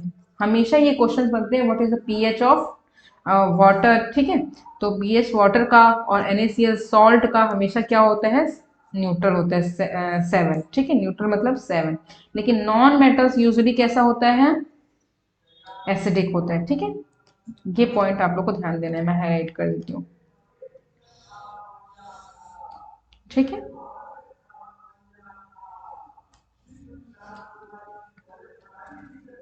तो नेक्स्ट स्लाइड की तरफ चलते हैं, सम इंपॉर्टेंट नॉन मेटल्स, ठीक है। अब सम इंपॉर्टेंट नॉन मेटल्स को हम देखते हैं कि कुछ नॉन मेटल्स जो हमारे एटमॉस्फेयर में पाए जाते हैं उनके बारे में ब्रीफली हम पढ़ लेते हैं। सम इंपॉर्टेंट नॉन मेटल्स, ठीक है। अबाउट 70%, देखो percentage, about 70% of earth surface is water which is composed, sorry, which is a composed of water and hydrogen, ठीक है। अभी मैंने लास्ट स्लाइड में ही आपको बताया जो वाटर है वो हाइड्रोजन और ऑक्सीजन से मिलके बना होता है, ठीक है। तो the air around us contains 78% nitrogen. अच्छा ये चीजें आपको ध्यान होनी चाहिए कि हमारे एयर एटमॉस्फेयर 78% नाइट्रोजन होता है, 21% ऑक्सीजन होता है और बाकी अदर गैसेस होती है, ठीक है। तो हाइड्रोजन, नाइट्रोजन, ऑक्सीजन, ये 3 एलिमेंट्स जो है उनसे बहुत सारे कंपाउंड्स बनते हैं, ठीक है। ये थ्री नहीं है, 3 है, THREE। These 3 elements form many compound such as protein, carbohydrate, है ना, fat etcetera, which is fundamental unit of life. समझ में आई बात आपको, ठीक है। जो हमारे बेसिक लाइफ के लिए बहुत जरूरी है, प्रोटीन, कार्बोहाइड्रेट, ठीक है। अब चलो इन let us study these 3 element briefly, ठीक है। अब इन एलिमेंट्स को हम थोड़ा ब्रीफली पढ़ लेते हैं। तो ये मैं आप लोग को इम्पोर्टेंट एलिमेंट्स इसलिए बता रही हूँ क्योंकि एग्जाम के पर्सपेक्टिव से बहुत इंपॉर्टेंट है, ठीक है। तो पहला हम पढ़ते हैं हाइड्रोजन के बारे में, किसके बारे में, हाइड्रोजन के बारे में, ठीक है। अब हाइड्रोजन के बारे में हम पढ़ रहे हैं तो हम देखते हैं, discovered by scientist Cavendish in 1776 and name by Lavoisier. तो जो हाइड्रोजन कंपाउंड है इसको सबसे पहले किसने, कैवेंडिश नाम के साइंटिस्ट ने हाइड्रोजन कंपाउंड की खोज की थी। Let me highlight it. Cavendish नाम के साइंटिस्ट ने 1776 में इसको फाइंड आउट किया था, और जो हाइड्रोजन नेम है वो लेवोसियर नाम के साइंटिस्ट ने दिया था। मतलब एक कंपाउंड मिला जिसका नाम, जिसका खोज किसने किया, कैवेंडिश ने, और उसको नाम किसने दिया, लेवोसियर ने, ठीक है। तो दो चीज हो गई इसमें, दो टाइप साइंटिस्ट हो गए, ठीक है। एक साइंटिस्ट ने उसको खोजा और एक साइंटिस्ट ने उसको नेम दिया। तो कंफ्यूज नहीं होना, अगर कैवेंडिश लिखा होगा तो उन्होंने इसको किसने किया, मतलब उसको डिस्कवरी कैवेंडिश ने की और नेम लेवोसियर ने, ठीक है। सेकेंड पॉइंट यहाँ पे लिखा हुआ है एटॉमिक नंबर, एटॉमिक वेट, दोनों हाइड्रोजन का क्या होता है, 1 होता है, ठीक है। और ये हाइड्रोजन जो है डाई एटॉमिक माने, मतलब जब भी कभी ये रिएक्शन होगा तो H2 फॉर्म में ही होगा, ठीक है। और हाइड्रोजन हमेशा प्रेजेंट होता है H2 फॉर्म में ही, ठीक है। इसलिए इसको डाई एटॉमिक बोलते हैं, मतलब दो एटम्स मिलके, एक हाइड्रोजन एटम दूसरा हाइड्रोजन एटम, जब दोनों मिलेंगे तो ये H2 बनेगा, और हमेशा ये डाई एटॉमिक मॉलिक्यूल्स के फॉर्म में ही प्रेजेंट होता है। हाइड्रोजन जो होता है कलरफुल, कलरलेस होता है, टेस्टलेस होता है, ऑर्डरलेस होता है। इसका मतलब हाइड्रोजन का कोई कलर नहीं होता, ट्रांसपेरेंट होता है, टेस्ट भी कुछ भी नहीं होता। ऑर्डर मतलब वो कोई किसी प्रकार का ऑर्डर, मतलब स्मेल, जब भी कहीं पे ऑर्डर लिखा हो इसका मतलब वो क्या होता है, स्मेल की बात करो तो कोई स्मेल नहीं आती। हाईली इन्फ्लेमेबल मतलब बहुत ज्यादा रिस्पॉन्सिबल होता है, मतलब फ्लेम, मतलब आग लगने में बहुत ज्यादा बहुत ज्यादा कोरोसिव या इन्फ्लेमेबल होता है, ठीक है, आग लगने के लिए। अब देखो हाइड्रोजन के आइसोटोप्स, आइसोटोप्स मतलब होते हैं जिनके जिनका हैविंग, अब देखो आइसोटोप्स का मैं यहाँ पे थोड़ा सा डिस्क्राइब कर देती हूँ। Having same atomic, you can write it also, okay, लिख लो आप, having same atomic mass but, oh sorry, wait,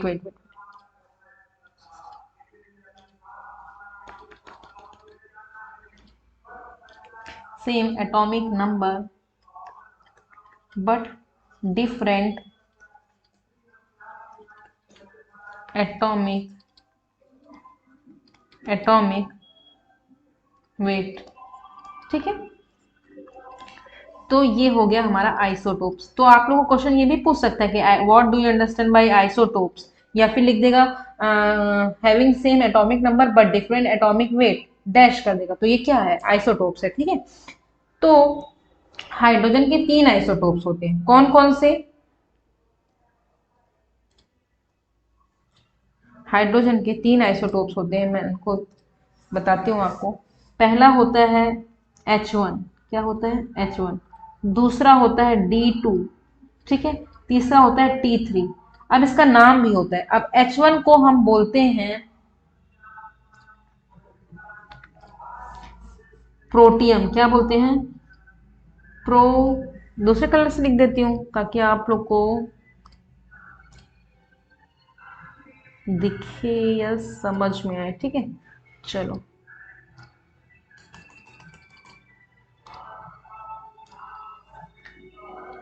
protium, D2 को हम बोलते हैं ड्यूटेरियम। चलो D2 का मैं यहां लिख देती हूँ, ठीक है। H1 को बोलते हैं प्रोटियम, D2 को बोलते हैं ड्यूटेरियम, आप लोग उसको कॉपी में नोट कर लेना। और T3 को हम बोलते हैं ट्रीटियम। अब ड्यूटेरियम को एक और नाम होता है हैवी वाटर, क्या बोलते हैं, हैवी वाटर, ठीक है। तो एग्जाम में अगर पूछ दिया हैवी वाटर को क्या है, तो D2 ड्यूटेरियम है, ठीक है। मैचिंग में दे सकता है, हैवी वाटर एक साइड लिख देगा और ड्यूटेरियम एक साइड लिख दे, तो मैच द फॉलोइंग में आपको ये पता होना चाहिए ड्यूटेरियम को ही हैवी वाटर बोलते हैं, जिसका फॉर्मूला D2 होता है। अब देखो हाइड्रोजन जो है हमारा, जो हमारा हाइड्रोजन है, जो हमारा हाइड्रोजन है, इसका जो एटॉमिक नंबर है सबका 1 ही है, जितने हाइड्रोजन है सबका एटॉमिक नंबर 1 होता है, लेकिन इनका एटॉमिक वेट एक में 1 है, 2 है और इसमें 3 है, ठीक है। तो इसी तरीके से इसका एटॉमिक नंबर सबका सेम है, 1 1 और 1, ठीक है। और लेकिन इसमें है ना, मतलब इसको अगर मैं इसको वेट,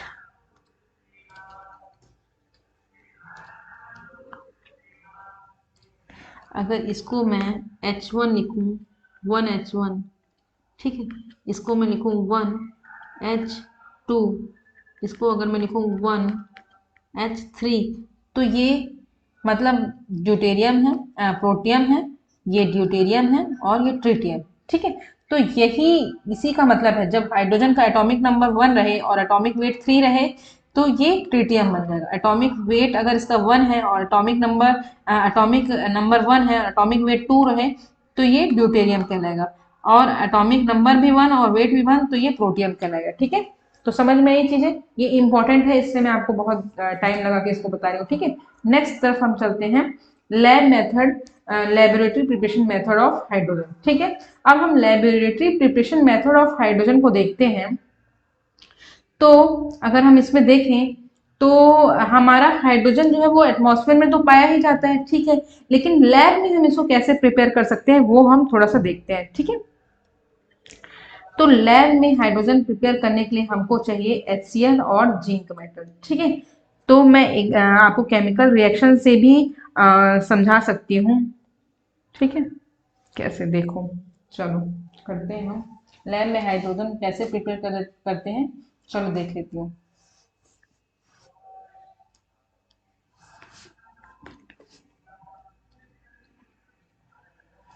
वेट ना,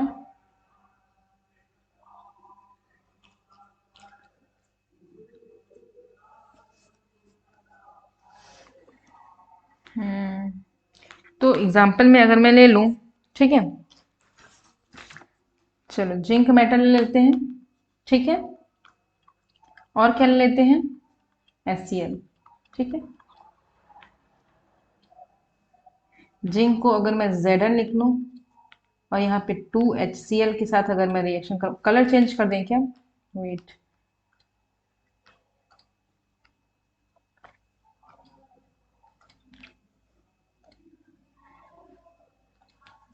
ठीक है, एग्जाम्पल लेते हैं।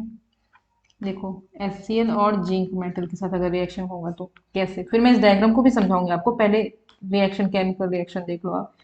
जिंक मेटल बोल रहे हैं, मतलब जिंक मेटल के साथ अगर हम HCl का रिएक्शन करवाएं तो हमें हाइड्रोजन गैस मिलेगी लैब में, ठीक है।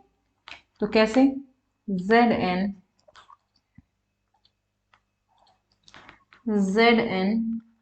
ठीक है, प्लस 2 मॉलिक्यूल्स ऑफ HCl अगर मैंने ले लिया तो कैसे, ये बनेगा ZnCl2 बन जाएगा, ठीक है, और हाइड्रोजन गैस बाहर निकल जाएगी। तो ये क्या बना, मेटल है, और ये हाइड्रोक्लोरिक एसिड है, ठीक है। तो ये क्या बना, सॉल्ट बना हमारा, और हाइड्रोजन गैस बनी, क्या बनी, हाइड्रोजन गैस। तो ये एसिड बेस चैप्टर मैंने जब फर्स्ट आपको पढ़ाया था तो मैंने उसमें ही बताया था कि मेटल और एसिड जब मिलता है तो सॉल्ट और हाइड्रोजन देता है, ठीक। तो वो उसका भी वो हो गया, एक रिवीजन हो गया आपका, ठीक है। चलो अब लैब में इस तरीके से हम जिंक मेटल ले लेते हैं, ठीक है। और एक तरीका होता है, जैसे मैंने आपको ये पहला एग्जाम्पल बताया ना, एक और एग्जाम्पल बताती हूँ आपको, ठीक है। लैब में हम प्रिपेयर कर रहे हैं, क्या प्रिपेयर कर रहे हैं, हाइड्रोजन, कैसे, जिंक मेटल ले लिया हमने, एसिड डाल दिया उसमें, हाइड्रोक्लोरिक एसिड, ठीक है, तो सॉल्ट बन गया, सॉल्ट बन के अलग निकल गया और हाइड्रोजन गैस हमको मिली। चलो एक और एग्जांपल लेते हैं, चलो कलर पेन चेंज कर देते हैं। उम्म, क्या कलर लूं बताओ आप लोग, कुछ डार्क ले लेते हैं, रेड ले लेते हैं। चलो, तो अगर मैं जिंक का रिएक्शन किसी बेस के साथ करवाती हूँ, ठीक है, तो भी मेरे को यही मिलेगा, हाइड्रोजन गैस मिलेगी, कैसे, 2NaOH। अभी मैं एसिड के साथ करवा रही थी, ठीक है, तो बनेगा, क्या बनेगा,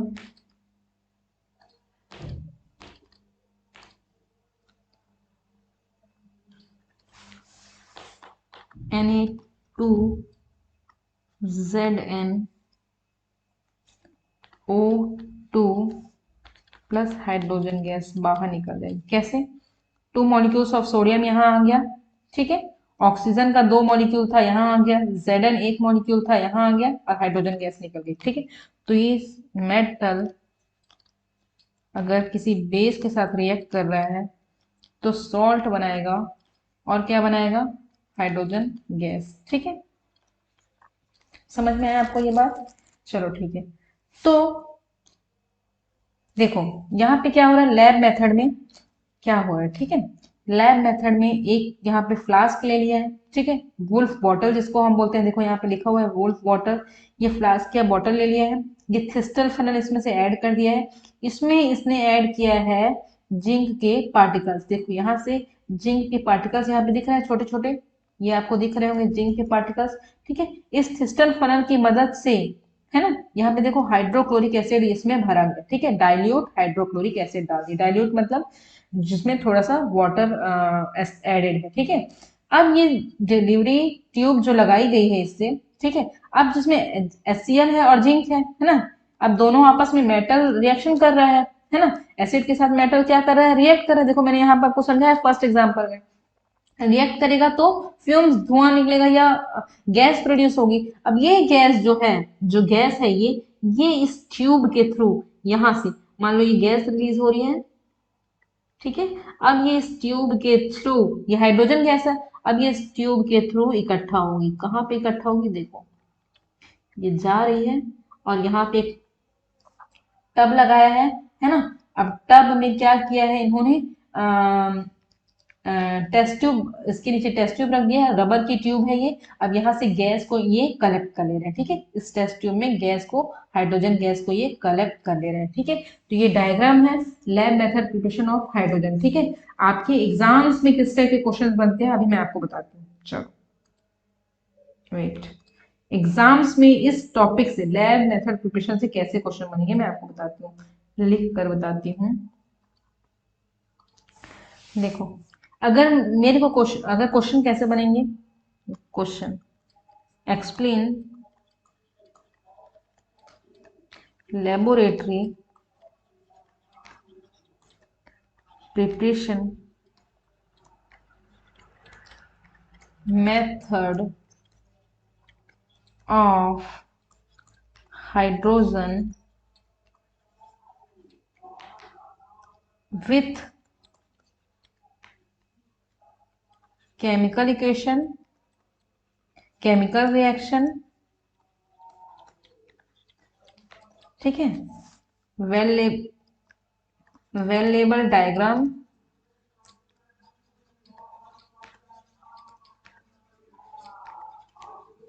एंड इट्स यूजेस, ठीक है।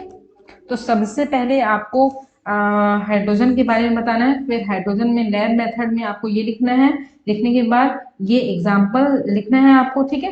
एग्जाम्पल के बाद आप लोग को यहाँ पे ये लिखना है, मेथड लिखना है कि सबसे पहले हमने यहाँ पे आपको सबसे पहले लिखना है लैब मेथड, मतलब थोड़ा सा ये लिखोगे हाइड्रोजन के बारे में, फिर उसके बाद मेथड लिखोगे, ठीक है, कि कैसे प्रिपेयर किया गया, कैसे प्रिपेयर किया गया। वुल्फ बॉटल में क्रिस्टल फनल की मदद से हाइड्रोक्लोरिक एसिड डाला और जिंक के पार्टिकल्स के साथ उसने रिएक्शन किया, फिर इस जो हाइड्रोजन गैस रिलीज हुई उसको कलेक्ट किए एक टब में टेस्ट ट्यूब के थ्रू। तो मेथड ये हो गया। अब रिएक्शन में आपने ये जो एग्जांपल 1 2 बताया है वो लिख सकते हो। तीसरा है आपका लेबल डायग्राम, लेबल डायग्राम में आप ये डायग्राम बनाना है आपको। फिर क्या आएगा, केमिकल रिएक्शन, ठीक है, कि हाइड्रोजन बनने के साथ, जब हाइड्रोजन बन जाएगा है ना, तो वो कैसे किसके किसके साथ रिएक्ट करके क्या क्या बनाएगा वो आपको बताना है। फिर आपको इसका यूज लिखना है कि हाइड्रोजन गैस का यूज क्या क्या है, ठीक है। तो इस कुछ छोटा छोटा छोटा छोटा करके आपको 3 4 टॉपिक्स में बताना है और आपको एक्सप्लेन करना है, ठीक है। अब देखो जब हाइड्रोजन बन गया, हमने लैब में हाइड्रोजन को हमने फॉर्म किया, ठीक है, मेटल के साथ रिएक्ट करके, और मेटल को एसिड के साथ रिएक्ट करके और मेटल को बेस के साथ रिएक्ट करके हमने हाइड्रोजन फॉर्म किया। अब जब हाइड्रोजन बन गया तो हाइड्रोजन किसी मेटल के साथ अगर रिएक्ट कर रहा है तो क्या बना है, when hydrogen react with sodium metal, ठीक है, फॉर्म हाइड्राइड्स। कैसे, एग्जांपल के साथ मैं आपको बताती हूँ। देखो कलर चेंज कर देते हैं इसका, रेड कर दूं, ब्लू कर देते हैं। व्हेन, कैसे, मतलब सोडियम मेटल ले लेते हैं, ठीक है, और जो हाइड्रोजन हमने लैब में बनाया था वो ले लेते हैं, ठीक है। तो क्या बनेगा, 2NaH, मतलब सोडियम हाइड्राइड बनाएगा, ठीक है। सोडियम हाइड्राइड का फॉर्मेशन हुआ। कोई एक और एग्जांपल लेती हूँ, ये पहला एग्जांपल था, चलो दूसरा एग्जांपल ले लेते हैं। क्या ले लें, चलो हाइड्रोजन को हम रिएक्ट करवा देते हैं किसी हेलोजन के साथ, एक्स, हेलोजन को एक्स लेते हैं हेलोजन के साथ, ठीक है। तो क्या बनेगा, 2HX, मतलब हेलाइड बनाएगा, क्या बनेगा, हेलाइड्स, नहीं, oh sorry sorry sorry sorry wait, यहाँ पे तो दिया हुआ है, इसमें लिखते हैं when hydrogen react with halogen form halides. ठीक है, कैसे? अब देखो हेलोजन, ठीक है, हेलोजन अगर बोला हुआ है तो आपको दिमाग में तुरंत क्लिक करना चाहिए ग्रुप 17। क्या क्लिक करना चाहिए? ग्रुप 17। अब ग्रुप 17 क्या आता है? फ्लोरीन, क्लोरीन, ब्रोमीन, आयोडीन, ये जितने भी हैं ना, ये क्या है सब जानते हो? हेलोजन है। क्या है? Halogen, halogen group. इसीलिए हम ग्रुप 17 को एक और नाम देते हैं, क्या नाम देते हैं? Halogen group. जिस तरीके से हम ग्रुप 18 को क्या बोलते हैं? Noble gas. ठीक है, ग्रुप या इनर्ट, उसमें जितने भी एलिमेंट्स हैं उनको इनर्ट गैस भी बोलते हैं, या जीरो ग्रुप बोलते हैं, मतलब उसके आउटर मोस्ट में एक भी उनको शेयर नहीं करता, जीरो ग्रुप भी बोलते हैं। ठीक है, ये सारा होता है 18th ग्रुप का नाम। तो उसी तरीके से ग्रुप 17 का नाम भी होता है हेलोजन ग्रुप। ठीक है, ये चीजें आपको याद होनी चाहिए। अब देखो हाइड्रोजन बोल रहा है रिएक्ट कर रहा है किसके साथ? हेलोजन के साथ। ठीक है, अब हेलोजन के साथ रिएक्ट कर रहा है तो 2HX क्या बना देगा? हैलाइड्स बनाएगा। कैसे मैं बताती हूँ आपको। चलो X की जगह मैं फ्लोरीन, क्लोरीन, ब्रोमीन, आयोडीन में से किसी के एक को ले लेती हूँ। हाइड्रोजन प्लस Cl, ये ये X की जगह मैं ले लिया, मैंने Cl इसको ले लिया। चलो तो ये क्या बना? Cl2। तो क्या बनेगा? 2HCl। तो ये क्या बनेगा? Hydrochloric acid. ठीक है, और एग्जांपल देती हूँ। ये फर्स्ट हो गया, यहाँ पर सेकेंड लिख देते हैं हम। किसके साथ करवा दें? अगर फ्लोरीन के साथ करवा देते हैं, चलो H2 प्लस F2 तो क्या बनेगा? 2HF। ठीक है, हाइड्रो, ठीक है, ठीक है, तो ये HF फॉर्म करेगा। ठीक है, जिससे ये हैलाइड्स, इसको क्या बोलते हैं हम? हैलाइड्स बनेगा ये। ठीक है, समझ में आया आपको? तो नेक्स्ट हम पढ़ते हैं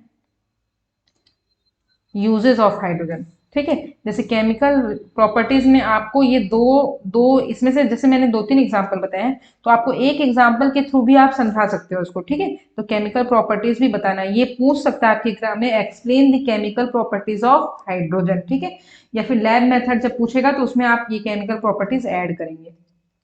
अब यूजेस ऑफ हाइड्रोजन, अब यूजेस ऑफ हाइड्रोजन किस काम आता है? Hydrogen is used in extraction of metals, metals निकालने के। जैसे कि मेटल्स हमेशा ओर्स के फॉर्म में पाया जाता है ना? कैसे पाया जाता है? ओर्स के फॉर्म में।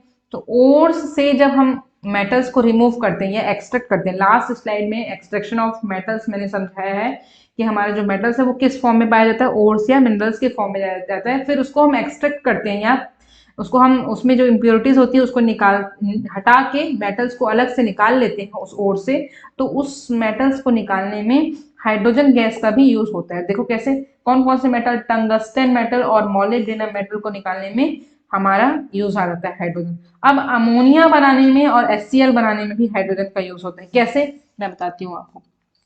फॉर एग्जाम्पल अमोनिया का फॉर्मूला होता है NH3। ठीक है, अगर हमें अमोनिया बनाना है तो कैसे हम बना सकते हैं? देखो, नाइट्रोजन, ठीक है, प्लस हाइड्रोजन। ठीक है, अगर इसका मैं रिएक्शन करवाऊं तो 2NH, सॉरी 3। ठीक है, तो ये नाइट्रोजन का, अगर मैं नाइट्रोजन मॉलिक्यूल लूं और 3 हाइड्रोजन मॉलिक्यूल लिया मैंने, तो ये अमोनिया बनाया। बनाया कि नहीं बनाया? तो वही बोल रहा है हाइड्रोजन गैस जो है वो अमोनिया बनाने के भी काम आता है। ठीक है, वैसे ही हाइड्रोक्लोरिक एसिड बनाने के भी काम आता है। हाइड्रोक्लोरिक एसिड का तो हमने पीछे पढ़ ही लिया है। ये देखो, हाइड्रोजन को अगर ले ले और क्लोरीन को ले ले तो हाइड्रोक्लोरिक एसिड बनेगा। ठीक है, तो इसको यहाँ पे बताने की जरूरत नहीं है। मिथेनॉल, मिथेनॉल होता है देखो CH3OH। ठीक है, ये मिथेनॉल बनाने के भी काम आता है। Used in the place of fossil fuels as it create less pollution. अब इस वर्ड का क्या मतलब होता है? वो फॉसिल फ्यूल बनाने के भी काम आता है, नहीं सॉरी सॉरी, ये फॉसिल फ्यूल की जगह भी यूज किया जाता है, क्योंकि फॉसिल फ्यूल से ज्यादा पॉल्यूशन क्रिएट होता है। इसके जो फॉसिल फ्यूल्स को रिप्लेस करके हम किसका, हाइड्रोजन का यूज करते हैं। ठीक है, अब नेक्स्ट हम पढ़ते हैं नाइट्रोजन। अब यहाँ पे नाइट्रोजन है, तो नाइट्रोजन से रिलेटेड कैसे क्वेश्चन बन सकता है मैं बताती हूँ आपको। एक्सप्लेन, क्वेश्चन को आप राइट डाउन कर लो, फिर मैं रब कर दूंगी। एक्सप्लेन, यहाँ पे साइड में लिख दूं क्या? यहाँ पे लिखती हूँ questions. Explain laboratory preparation method of nitrogen along with its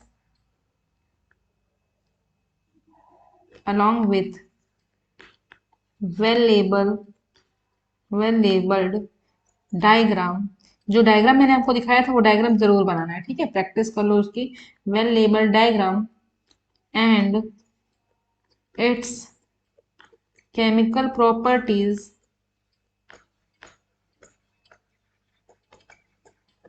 and uses.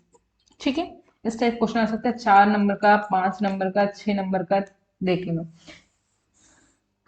ठीक है, ये क्वेश्चन पूछेगा ही पूछेगा। ये जो नाइट्रोजन, ऑक्सीजन, हाइड्रोजन, ये 3 है ना लैब मेथड, इन तीनों में से एक 100% आपको आना ही है एग्जाम में। तीनों में से तीनों लैब मेथड की अच्छे से तैयारी कर लो, तीनों लैब मेथड आएगा ही आएगा एग्जाम में। ठीक है, तो इसको आपको अच्छे से प्रिपेयर करना है, ये टॉपिक बहुत ही अच्छे से आपको पढ़ना है। चलो नाइट्रोजन के बारे में देखते हैं। इसको जो साइंटिस्ट डिस्कवर्ड किए थे, ये इनका नाम था डेनियल रदरफोर्ड। ठीक है, 1740 में। तो एग्जाम में आपको पूछ सकता है कि डेनियल रदरफोर्ड, साइंटिस्ट का नाम यहाँ पे दे देगा। ठीक है, क्या करेगा, यहाँ पे मैच द फॉलोइंग दे देगा, यहाँ पे साइंटिस्ट का नाम डेनियल रदरफोर्ड दे देगा,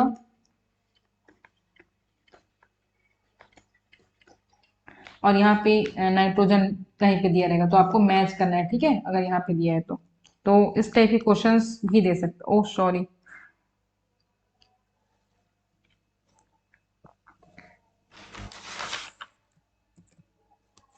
यहाँ पे मैंने क्वेश्चन लिखा था, क्वेश्चन आप स्लाइड पॉज करके वीडियो देख लेना। ठीक है, तो अब नेक्स्ट हम पढ़ते हैं। डेनियल रदरफोर्ड नाम के साइंटिस्ट ने इसको क्या किया था, डिस्कवर्ड किया था 1749 से 89।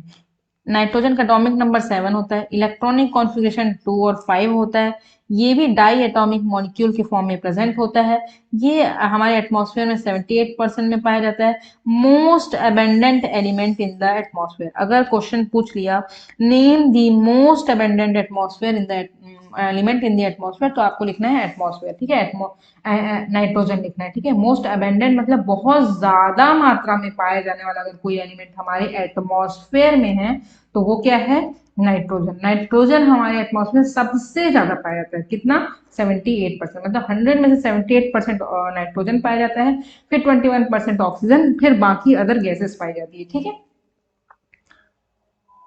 तो नेक्स्ट स्लाइड की तरफ चलते हैं। Lab preparation method of nitrogen. ठीक है, अब lab preparation method of nitrogen में हमको नाइट्रोजन कैसे बनता है लैब में वो देखना है। ठीक है, तो nitrogen is prepared in the laboratory by heating a solution of ammonium chloride and sodium nitride.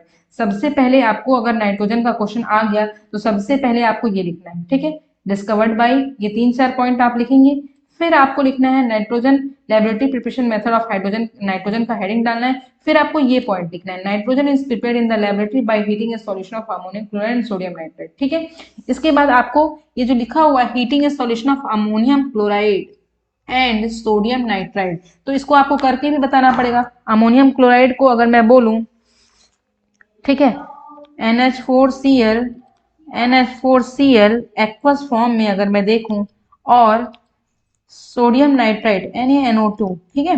NaNO2 को अगर मैं देखूं, इसका अगर हम रिएक्शन करवा रहे हैं, ठीक है, हीट कर रहे हैं, इसको हीट कर रहे हैं मतलब ये साइन लगा देते हैं, ठीक है। अगर इसको हीट कर रहे हैं तो हमें क्या मिल रहा है, सोडियम क्लोराइड और वाटर मॉलिक्यूल और नाइट्रोजन, ठीक है।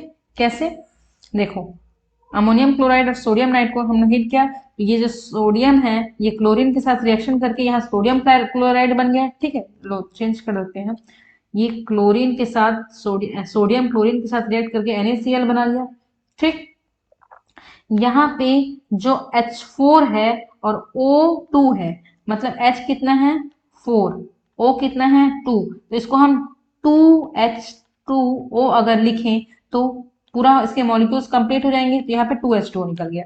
अब देखो यहाँ पे क्या लेफ्ट आउट है, चलो मैं आपको केमिकल रिएक्शन करना एक बार अच्छे से समझा ही देती हूँ, मैंने बार बार समझाया है इस चीज को।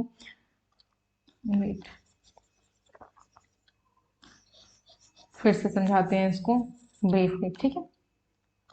देखो क्या लिखा हुआ है, ammonium chloride NH4Cl plus sodium nitride NaNO2, इसके साथ रिएक्शन अगर करवा रहे हैं, हीट कर रहे हैं अगर इसको, तो हमें मिल रहा है नाइट्रोजन गैस लैब में, ठीक है। गैस को ऐसे लिख देते हैं, प्लस सोडियम क्लोराइड मिल रहा है, प्लस वाटर मॉलिक्यूल भी निकल रहा है, ठीक है। अब कैसे, चलो एक रफ फॉर्म में मैं आपको बताती हूँ कैसे बैलेंस करते हैं केमिकल इक्वेशन को, क्योंकि केमिकल इक्वेशन बैलेंस करना भी आता है आप लोग के एग्जाम में, ठीक है। तो मैं बैलेंस करना सिखाती हूँ कैसे। हमारे पास नाइट्रोजन मॉलिक्यूल 1 है, ठीक है, हाइड्रोजन मॉलिक्यूल 4 है, क्लोरीन मॉलिक्यूल यहाँ पे कितना है 1 है, यहाँ पे सोडियम मॉलिक्यूल 1 है, फिर नाइट्रोजन मॉलिक्यूल 1 है तो नाइट्रोजन वाले रो में लिख देते हैं, फिर ऑक्सीजन मॉलिक्यूल देखें तो 2 है, ठीक है। इतने एलिमेंट्स हैं, 1 2 3 4 5 एलिमेंट्स, नाइट्रोजन 2 मॉलिक्यूल, हाइड्रोजन के 4 मॉलिक्यूल, क्लोरीन का 1, सोडियम का 1 और ऑक्सीजन का 2, ठीक है। मैं बहुत ही इजी तरीके से बच्चों की तरह बिल्कुल आपको समझा रही हूँ इसको कैसे बैलेंस करना है, ठीक है, सिर्फ आप लोग को समझने के लिए, ठीक है। अब देखो देखो Na एक है और Cl एक है, तो ये दोनों मिलके NaCl का फॉर्मेशन कर लिया है, यहाँ पे किया है, ठीक है। हाइड्रोजन कितना है 4, तो 2 हाइड्रोजन और 2 हाइड्रोजन, ठीक है। ये अगर मैं इस 2 हाइड्रोजन का रिएक्शन इस ऑक्सीजन के साथ करूं तो एक मॉलिक्यूल ऑफ H2O बनेगा, H2O, फिर इस दो, कलर चेंज करती हूँ, इन दोनों हाइड्रोजन को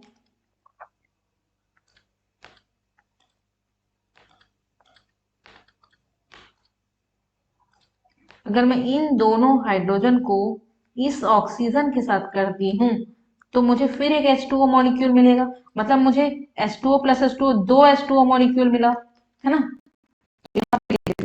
ठीक है, 2 H2O मॉलिक्यूल, ठीक है। अब देखो बचा क्या, ये सारा यूज हो गया, अब बचा हमारा 2 नाइट्रोजन, ठीक है, तो यहाँ पे नाइट्रोजन निकल गया। अब आप लोगों को समझ में आया कैसे बैलेंस किए हमने, तो ठीक है, इसको आप मैंने इसको रफ के लिए बताया था, आप इसके एग्जाम में रफ पेज में कर सकते हैं, बट मैं इसको भी रफ कर देती हूँ,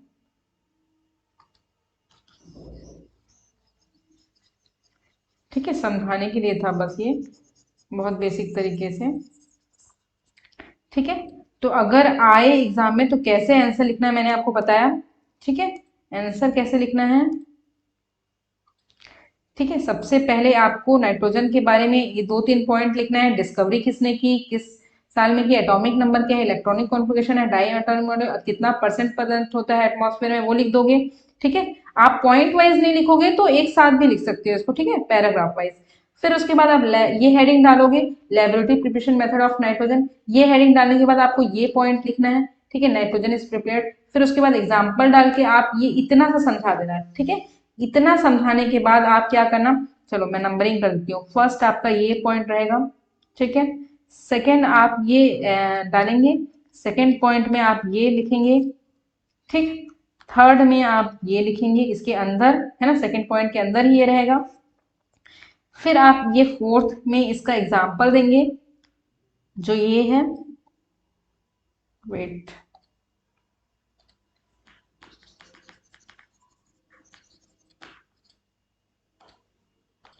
देखो सेकंड आपका लेबोरेटरी प्रिपरेशन मेथड हो गया जिसके अंदर आपको ये लिखना है। थर्ड आपका एग्जाम्पल होगा जिसके अंदर आपको ये लिखना है, ठीक है, ये इसके अंदर ये। फिर आपको फोर्थ में डायग्राम बनाना है, ठीक है, डायग्राम। इसके नीचे आपको ये लेबलिंग करना बहुत जरूरी है, बिना इस लेबलिंग के आपका नंबर कट जाएगा, ठीक है। फिफ्थ में जब हम आएंगे तो हमारा ये केमिकल प्रॉपर्टीज, केमिकल प्रॉपर्टीज में जरूरी नहीं आप पूरा लिखो, एक या दो प्रॉपर्टी उसकी बता सकते हो, ठीक है। सिक्स्थ में आप उसका यूज लिखोगे, ठीक है, यूज लिखोगे। एग्जाम में पूछा जाता है कि आपको क्या क्या की नीड है, क्वेश्चन में कभी पूछे रहेगा कि केमिकल प्रॉपर्टी लिखो, कभी यूज पूछेगा, कभी यूज नहीं पूछे, जितना पूछे आप उतना ही लिखना है, ठीक है, नंबर के हिसाब से। आपको एक्स्ट्रा टाइम देके एक्स्ट्रा चीजें लिखने की जरूरत नहीं है। तो अभी हम पढ़ लेते हैं केमिकल प्रॉपर्टीज ऑफ नाइट्रोजन। जब नाइट्रोजन जो लैब में फॉर्म हुआ था वो ऑक्सीजन के साथ रिएक्ट करेगा तो कैसा बनेगा, नाइट्रिक ऑक्साइड बनेगा। इसको एग्जाम्पल के साथ हम समझते हैं, एग्जाम्पल या रिएक्शन के साथ समझते हैं, ठीक है। देखो नाइट्रोजन है, किसके साथ रिएक्शन करवा रहा है, ऑक्सीजन के साथ, ठीक है। तो 2NO4 नाइट्रिक ऑक्साइड बोलते हैं इसको, हम क्या बोलते हैं, नाइट्रिक ऑक्साइड, ठीक है। फिर सेकेंड है नाइट्रोजन किसी मेटल के साथ रिएक्ट कर रहा है, कोई भी मेटल ले लो, जिंक ले लें, नहीं, ठीक है, लिथियम ले लेते हैं, ठीक है। लिथियम मेटल किसके साथ रिएक्ट कर रहा है, नाइट्रोजन के साथ। चलो इसकी 6 मॉलिक्यूल ले लेते हैं। तो 2Li3, 2 3 6 हो गया, 6 मॉलिक्यूल यहाँ पे कंप्लीट हो गया, है ना। और यहाँ पे 2 सामने में लगा हुआ है इसलिए नाइट्रोजन की वैल्यू भी 2, कंप्लीट हो गई मॉलिक्यूल्स 2। इसको लिथियम नाइट्राइड्स बोलते हैं, क्या बोलते हैं, लिथियम नाइट्राइड्स, ठीक है। फिर जब नाइट्रोजन हाइड्रोजन के साथ रिएक्ट करें, नाइट्रोजन, ये तो मैंने आपको पिछले एग्जाम्पल में बताया, हाइड्रोजन के साथ रिएक्ट करेगा, 3 मॉलिक्यूल्स लेते हैं तो अमोनिया बनाएगा, कैसे, 2NH3, बैलेंस करना मैंने आपको पीछे बताया तो आप देख लेना, ठीक है। तो ये केमिकल प्रॉपर्टी है किसकी, नाइट्रोजन की, ठीक है। अब हम नाइट्रोजन का यूज पढ़ लेते हैं, ठीक है, नाइट्रोजन को क्या करते हैं, यूज पढ़ते हैं हम। चलो ठीक है, तो नाइट्रोजन के यूज में हम देखते हैं कि नाइट्रोजन जो हमारा पैक्ड फूड होता है, आप लोग तो बच्चे हो तो चिप्स कुरकुरे ये तो खाते ही हो, ठीक है, जितने भी पैक्ड फूड होते हैं उसके अंदर कौन सी गैस रहती है आप लोग को पता है, नाइट्रोजन गैस रहती है। कैसे, नाइट्रोजन गैस का जो काम होता है वो पैकेट के अंदर का एटमॉस्फेयर को प्रिजर्व करने का काम करते हैं, ठीक है, ताकि चीजें खराब ना हो, स्पॉइल ना हो, ठीक। तो in filling, nitrogen is used in filling in packed food in chips packet to create inert response, यही लिखा हुआ है। ये अमोनिया बनाने का काम आता है, मैंने आपको बताया यहाँ पे अमोनिया बनाने का काम आता है, हाइड्रोजन का भी ये यूज था। नाइट्रिक एसिड मतलब HNO3, ठीक है, ये HNO3 बनाने के भी, नाइट्रिक एसिड बनाने के भी यूज में आता है। ये जो नाइट्रोजन है वो अमोनिया बनता है, और अमोनिया कैसा यूज है, फर्टिलाइजर में भी काम आता है, ठीक है। तो फर्टिलाइजर मतलब क्या, खाद, है ना, एग्रीकल्चर किसानी में। देखो liquid nitrogen is easily absorbed heat, liquid nitrogen जो लिक्विड फॉर्म में होता है वो क्या करता है, हीट को जल्दी एब्जॉर्ब कर लेता है, ठीक है। इस वजह से इसका एक और काम है, tissue use to freeze tissue, tissue जो हमारे होते हैं जो हॉस्पिटल्स में है ना, ब्लड सैंपल और टिश्यू होते हैं, उसको क्या ये ठंडा रखता है, ठीक है, कूल करने का काम करता है, इसलिए वो नाइट्रोजन गैस का वहां पे कूलिंग में यूज होता है, ठीक है। तो ये यूजेस हो गए नाइट्रोजन के। तो आप लोग क्वेश्चन किस तरीके का मैंने बता दिया है। अब हम लास्ट टॉपिक देखते हैं, ऑक्सीजन, ऑक्सीजन के बारे में भी वही। तो ऑक्सीजन में भी सिमिलर क्वेश्चन अगर मैं बताऊं आपको, क्वेश्चन किस टाइप का, explain oxygen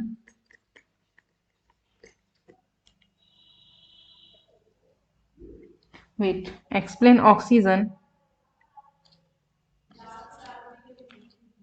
explain laboratory preparation method of oxygen, इसको आप लिख सकते हो XYZEN, बाय, नहीं, विथ इट्स मेथड लिखा है तो केमिकल रिएक्शन मतलब वही example, example chemical properties, well label diagram,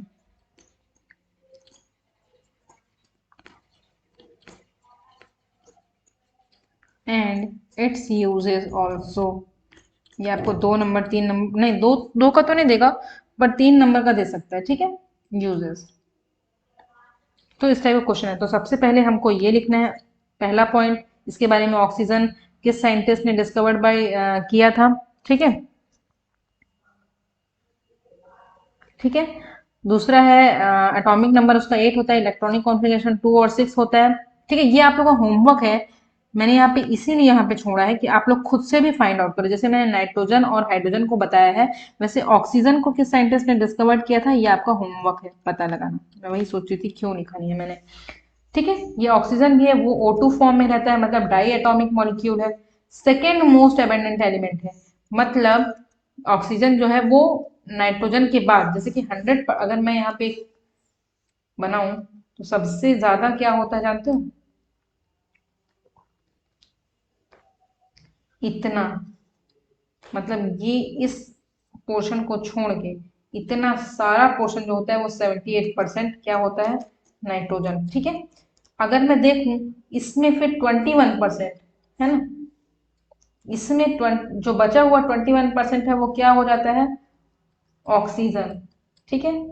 21% क्या होता है, ऑक्सीजन। फिर ये अदर गैसेस, ठीक है। तो इस तरीके से अगर मैं एटमॉस्फेयर को देखूं तो इस तरीके से रहता है, ठीक है। तो एयर में हमारा 21% पाया जाता है ऑक्सीजन। ऑक्सीजन के भी दो आइसोटोप्स हैं, एक O2 है, ठीक है, और दूसरा क्या है, O3। अब O2 और O3 का क्या, O3 को हम क्या बोलते हैं, ओजोन, ठीक है। जब 3 मॉलिक्यूल्स ऑफ ऑक्सीजन मिलते हैं तो ओजोन फॉर्म होता है, ठीक है। तो पहले हमको ये लिखना है। दूसरा हम लैब मेथड में ये पॉइंट लिखेंगे, लैब मेथड में लिखेंगे कि लैब मेथड में कैसे बनता है। तो यहाँ पे लिखा है oxygen is prepared in the laboratory by heating potassium पर मैग्नेट, ठीक है।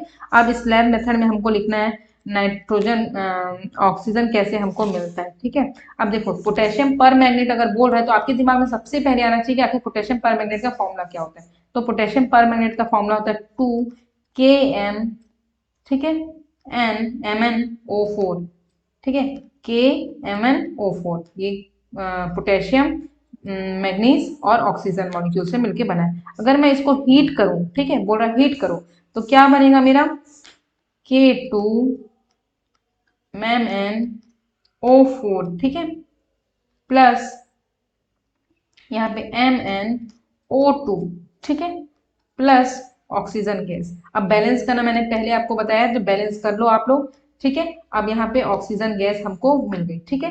तो यहाँ तक आपको लिखना है, फिर उसको आपको डायग्राम बनाना है।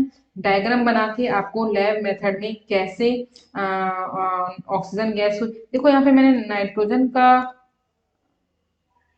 आपको डायग्राम नहीं समझाया, लेकिन नाइट्रोजन के डायग्राम में मैं आपको समझा देती हूँ कि देखो अमोनियम क्लोराइड है और सोडियम नाइट्राइड है, ठीक है। इस फ्लास्क के अंदर अमोनियम क्लोराइड और सोडियम नाइट्राइड है, ठीक है। यहाँ पे इसको हीट दे रहे हैं, क्या कर रहे हैं, स्पिरिट लैम्प से इसको हम क्या कर रहे हैं, हीट प्रोवाइड कर रहे हैं। अब हीट प्रोवाइड करने से ये जो गैस है वो कलेक्ट हो रही है यहाँ पे, देखो नाइट्रोजन, ठीक है, टब में। सेम वैसा ही है सबका डायग्राम, आप लोगों को परेशान, एक डायग्राम सीख लोगे ना तो सारा डायग्राम सीख जाओगे। अब यहाँ पे हीट का डायग्राम इसलिए आग स्पिरिट लैम्प इसलिए दिखा क्योंकि इसमें हीट कर रहे हैं हम, जिसमें हीट नहीं कर रहे उसमें स्पिरिट लैम्प की जरूरत ही नहीं है। फर्स्ट वाले में हमको हीट की जरूरत नहीं थी, देखो यहाँ पे हीट की जरूरत नहीं थी क्योंकि जो जिंक HCl था और जिंक था वो अपने आप में ही जब मतलब रिएक्शन हो रहा था तो अपने आप वो गैस के फॉर्म में बन जा रहा था, ठीक। हाइड्रोजन वाले में हीट की जरूरत नहीं है, नीचे से हीट नहीं दिया गया है, नाइट्रोजन में हीट प्रोवाइड कर रहे हैं, ठीक है। और ऑक्सीजन में भी आपको बर्नर की मदद से हीट दे रहे हैं टेस्ट ट्यूब में, ठीक है। टेस्ट ट्यूब को गर्म कर रहे हैं, इसमें पोटेशियम परमैंगनेट डाला हुआ है, कॉर्ड से ये ढक्कन बंद है, लेकिन ये जो ट्यूब लगी हुई है इसमें, इस ट्यूब की वजह से जो गैस में निकल रही है वो यहाँ पे जाके क्या हो रही है, ठीक है, कलेक्ट हो रही है, ठीक है। यहाँ से ये गैस कलेक्ट हो रही है, ठीक है। तो ये डायग्राम बनाना आपको सीखना है।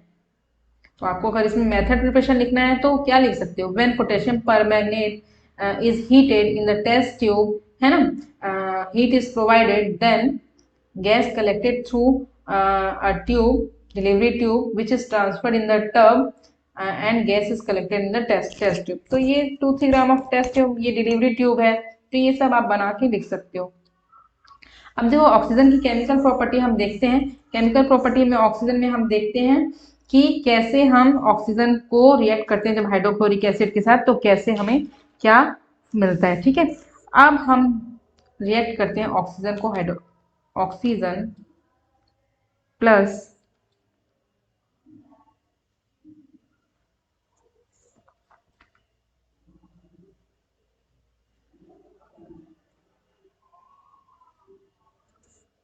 ये ना हाइड्रोक्लोरिक एसिड यहाँ पे गलती से लिखा गया है, यहाँ पे हाइड्रोजन होगा, क्या होगा, हाइड्रोजन। ठीक है, देखो जब ऑक्सीजन हाइड्रोजन के साथ रिएक्ट करेगा तो क्या बनेगा,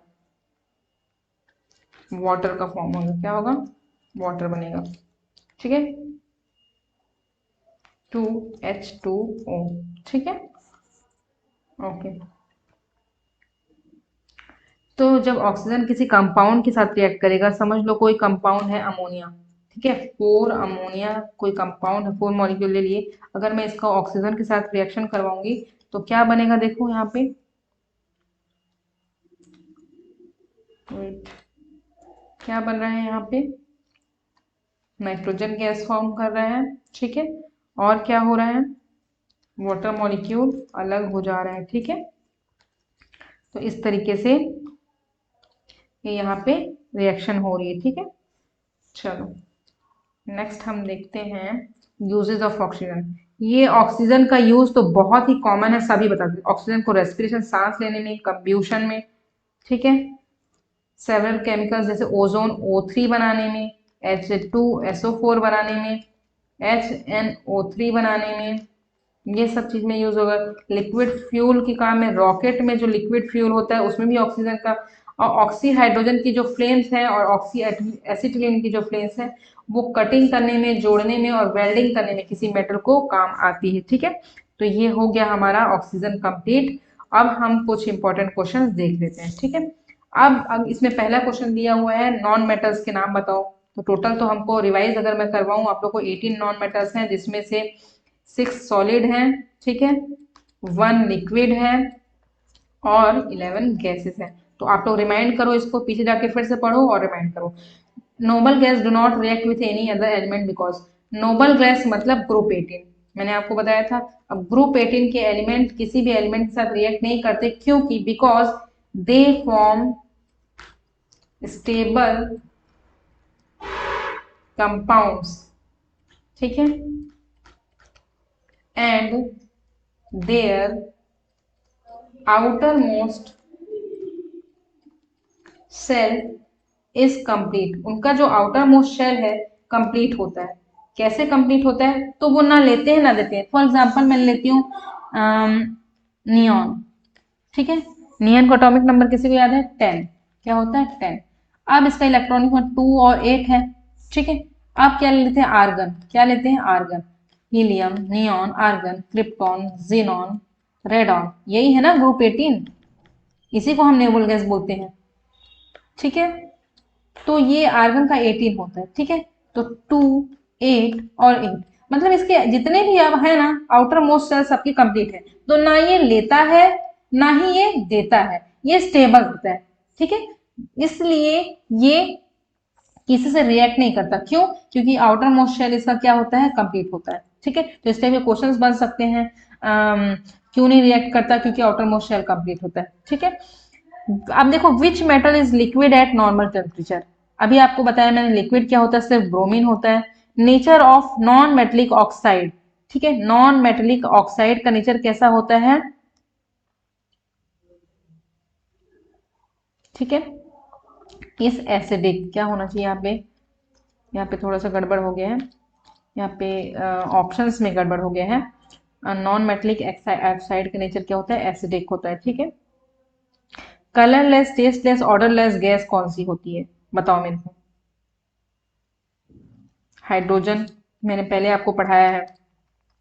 what happens when iron react with water vapour, अब ये तो सारे आप लोग को सॉल्व ही करना है, बट मैं फिर से बताती हूँ। आयरन मतलब Fe, जब वाटर वेपर मतलब H2O के साथ रिएक्ट कर रहा है। ठीक है, तो क्या होगा, आप लोग सॉल्व करो इसको, क्या होगा, देखो अगर 2 मॉलिक्यूल्स ऑफ आयरन को मैं वाटर मॉलिक्यूल्स से क्या करूंगी, Fe2O3 बन जाएगा, फेरिक ऑक्साइड, और क्या होगा, वाटर मॉलिक्यूल क्या होगा, अलग निकल जाएगा। ठीक है, ठीक है, calcium react with hydrogen, calcium react with, ये आप लोग खुद से सॉल्व करो। नाइट्रोजन रिएक्ट विथ हाइड्रोजन, ये तो मैंने आप लोग को बहुत बार बता दिया है, 3 बार आ चुका है, तो ये कैसा होगा आप लोग को पता होना चाहिए, ये याद होना चाहिए, ठीक है। अमोनिया बनाएगा। The solution in water which of the following is acidic. अब ये Na2O मैंने बताया जो नॉन मेटल्स होते हैं वो एसिडिक होते हैं, ठीक है। तो आप लोग को ये पता करने में आसानी हो जाएगी, तो इसका आंसर ये होगा, ठीक है। क्योंकि बाकी सब इसमें मेटल्स है, सोडियम मेटल, मैग्नीशियम मेटल, ठीक है, हाइड्रोजन मेटल, और यहाँ पे कार्बन क्या है, ठीक है, नॉन मेटल है। तो एसिडिक कौन सा होता है, नॉन मेटल्स होता है हमेशा। विच of the following do not show allotropy. अब एलोट्रॉपी में मैंने एग्जाम्पल्स आपको बताया था, क्या क्या बताया था, देखो कार्बन की एलोट्रॉपी होती है, ऑक्सीजन की होती है, कार्बन क्या क्या होती है, ग्रेफाइट और डायमंड, है ना, चारकोल कोल, ऑक्सीजन की ओजोन O2, सल्फर की भी होती है, फास्फोरस की भी होती है, ये मैंने आपको पढ़ाया है ना पीछे, तो इस टाइप का क्वेश्चन आ सकता है। तो सोडियम की नहीं होती, सोडियम मेटल है, ठीक है। इसका आंसर क्या आएगा, सोडियम। लोग को मैं हाईलाइट कर देती हूँ, नहीं तो तुम लोग कंफ्यूज हो जाओगे आप लोग। ओहो, सोडियम,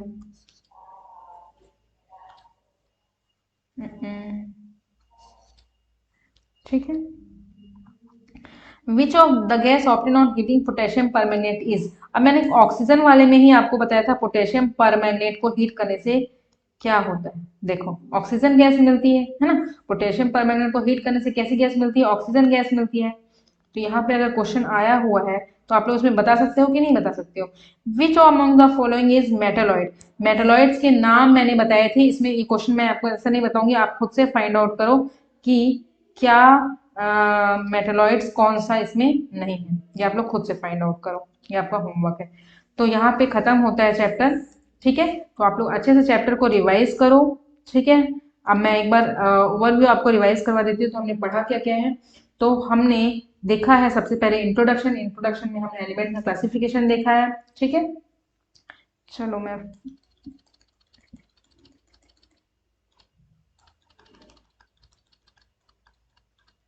सारे स्लाइड्स को आपको दिखा देती हूँ। सबसे पहले हमने इंट्रोडक्शन देखा, ठीक है। इंट्रोडक्शन में हमने एलिमेंट्स का क्लासिफिकेशन देखा, उसके बाद हमने नॉन मेटल्स की डेफिनेशन देखी जो एग्जाम में आ सकता है।